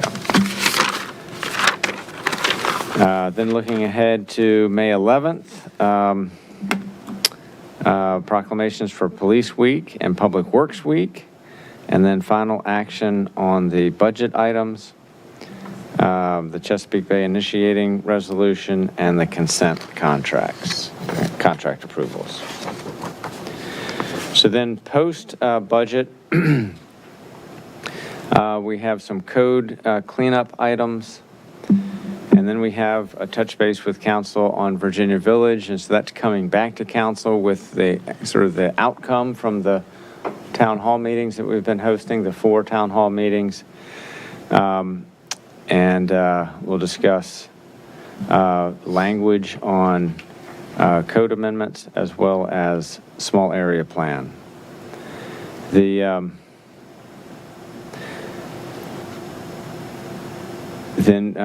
the other Virginia Village discussion is having a scope of work on the big RFP. This is not the RFP for real estate advisory services. This is the RFP for choosing a housing partner. And so this is sort of an initial discussion about what that RFP will look like, sort of the broad outlines of it. And then looking ahead to June 1st,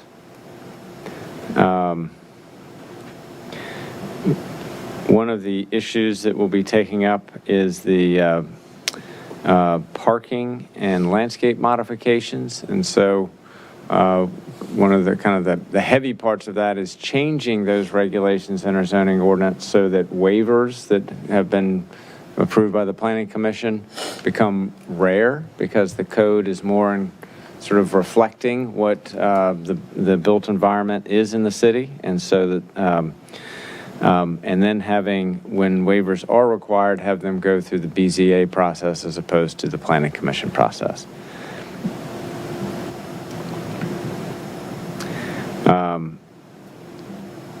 Then we have the Chesapeake Bay regulation compliance, updates to that code. Those are technical in nature, and we don't think that will take a lot of bandwidth from the City Council. June 8th, we'll have a report on the General Assembly budget. We'll have action on we're requesting action to initiate the work on the BZA approval for parking and landscape modifications. and the updates for the Chesapeake regulations. So then June 15th is a work session on language for the small area plans, small area plan amendments, and code updates for the council to review that language as a setup for referral to the Planning Commission at the meeting on June 22nd. I think those are kind of the sort of the main things that we're looking forward to. July 13th, potentially public hearing and second reading on the code amendments and small area plan amendments for Virginia Village. Can I raise a scheduling issue for the June 19th Budget and Finance? It's on Juneteenth, so because of the federal holiday, I would ask staff and the Budget and Finance Committee, my Budget and Finance Committee colleagues, to consider moving that meeting to the 26th, which is the following Friday, and then potentially using it for sort of a budget cycle debrief. We can do that. We can get word out to everybody on that, make sure that day will work, but we definitely do want to avoid Juneteenth. Yeah. Thank you for catching that. Our city offices closed on Juneteenth? They are. Yeah. It's a federal holiday now. That's what I thought. Why, there's a, the urban design chapter, that's not on here at all. I know that's Yeah. in discussion. So what would, the first thing we would want to do is a scope of work for that urban design discussion. And I think the best time, so really an initiating resolution for it, I think the best time to do that would be at the May 18th work session and add that in. So the planning staff will already be there for the Virginia Village briefing, and we could then have the urban design initiating scope of work discussion with council then as well. After I told somebody with everything going on, wouldn't be able to make it until, you wouldn't be able to do the initiating until June. Well, we've been. I support it. Yeah. I think it is worth having a fairly thoughtful discussion about the scope of work on this, and so I think this is one we don't want to rush into. We'd like to really kind of think through what we're taking on with this. Also, I guess. Go ahead. Given our earlier conversation, and I know we had talked about this already once, where should we expect to start having our conversations about neighborhood traffic calming and the NTC program and expectations going forward on, data-driven processes that still are informed by neighborhood input or neighborhood, input that we're getting and that's somehow being factored into prioritization based on information we're receiving, even if it's not captured in the data. I had that one too. I have two other kind of post-budget life things that we've talked around. So I think last year we talked about staff reevaluating snow emergency routes. And I don't know where we stand on that. And then as it relates to traffic calming devices on snow emergency routes, given that we've allowed speed tables now on Southwest, I think word's going to get out because Hillwood's asked me about it now and Annandale probably would like something too. And so we should have a discussion about staff's take. And then second, it's come up as it relates to the restaurant's request for closing streets for parade. It's come up when we've had community discussions about farmers market expansion onto Park Avenue, but kind of a policy discussion on, what's our take on closing streets? I think we had previously allowed street closures as part of neighborhood block parties and then that pilot Play Streets program. But is there room for council to kind of weigh in on when do we allow people to close streets and who pays for them, for the closures?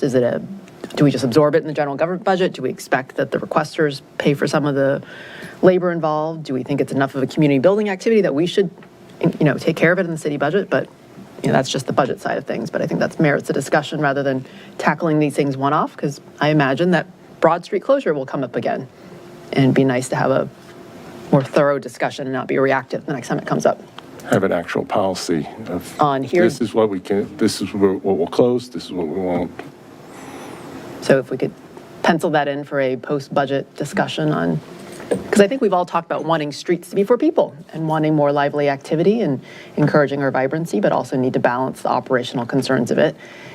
And then, so which streets are appropriate for closure, which ones are not, et cetera. So I want to throw that out there for a scheduling discussion.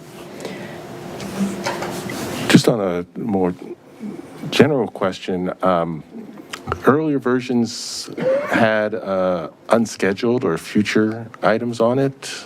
There was a whole bunch at the bottom that I found really useful because we're not getting that far, but then, the CNI, the, split rate, all these other things we've talked about for during, July and August, we don't need to schedule that far out, but it'd be good to have that listed. It's there, it exists, I just set the print area. You're just hiding it from us so we don't have to talk about He's hiding it.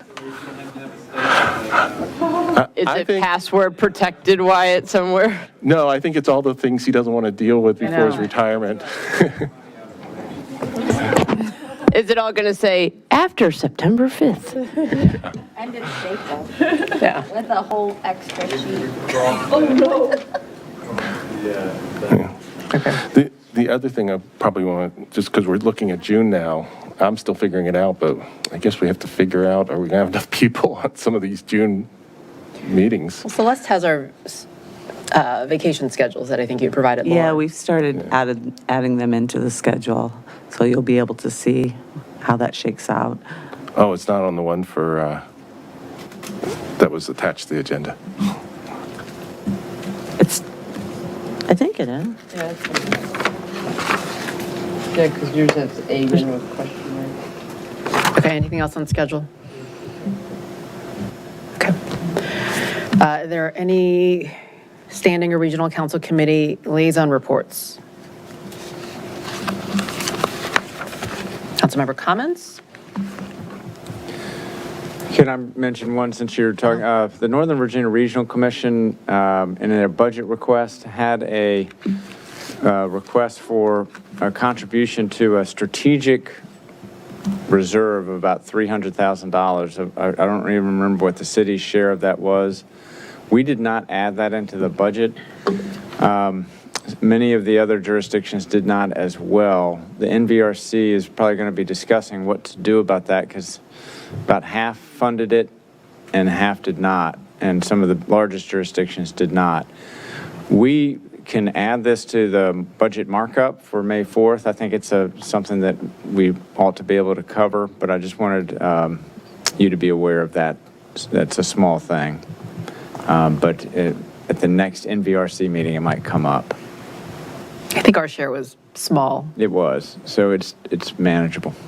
I do not remember it raising eyebrows where I'm like, oh my God, what are we going to do? So I hope that that's still the request. I think the intent of this strategic planning is, since I'm the liaison NVRC, is this is the body that has all of Northern Virginia coming together and trying to find like regional solutions on problems that we all share, like AI, housing. There are probably other places. Like we already have bodies for transportation, and so it doesn't make sense for NVRC to focus on that. But there's enough like shared regional issues that we think we should collaborate on. And so they've been doing a series of like deep dives on topics and how to solve it. So that's the intent of that work. So it's traditionally the 2 years or 3 years I've been going to NVRC, it's mostly a dinner and update meeting, and there's not a lot of action. And so this is with the new executive director to try to focus on actually problem solving some shared regional problems.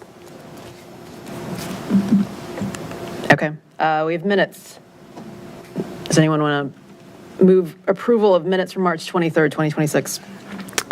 I move we approve the minutes of March 23, 2026. Second. All in favor? Aye. Aye. Minutes are approved. Anything else for tonight? Okay, let's adjourn. Good night, council. Thank you all. Thank you, staff. We can cancel Wednesday morning now.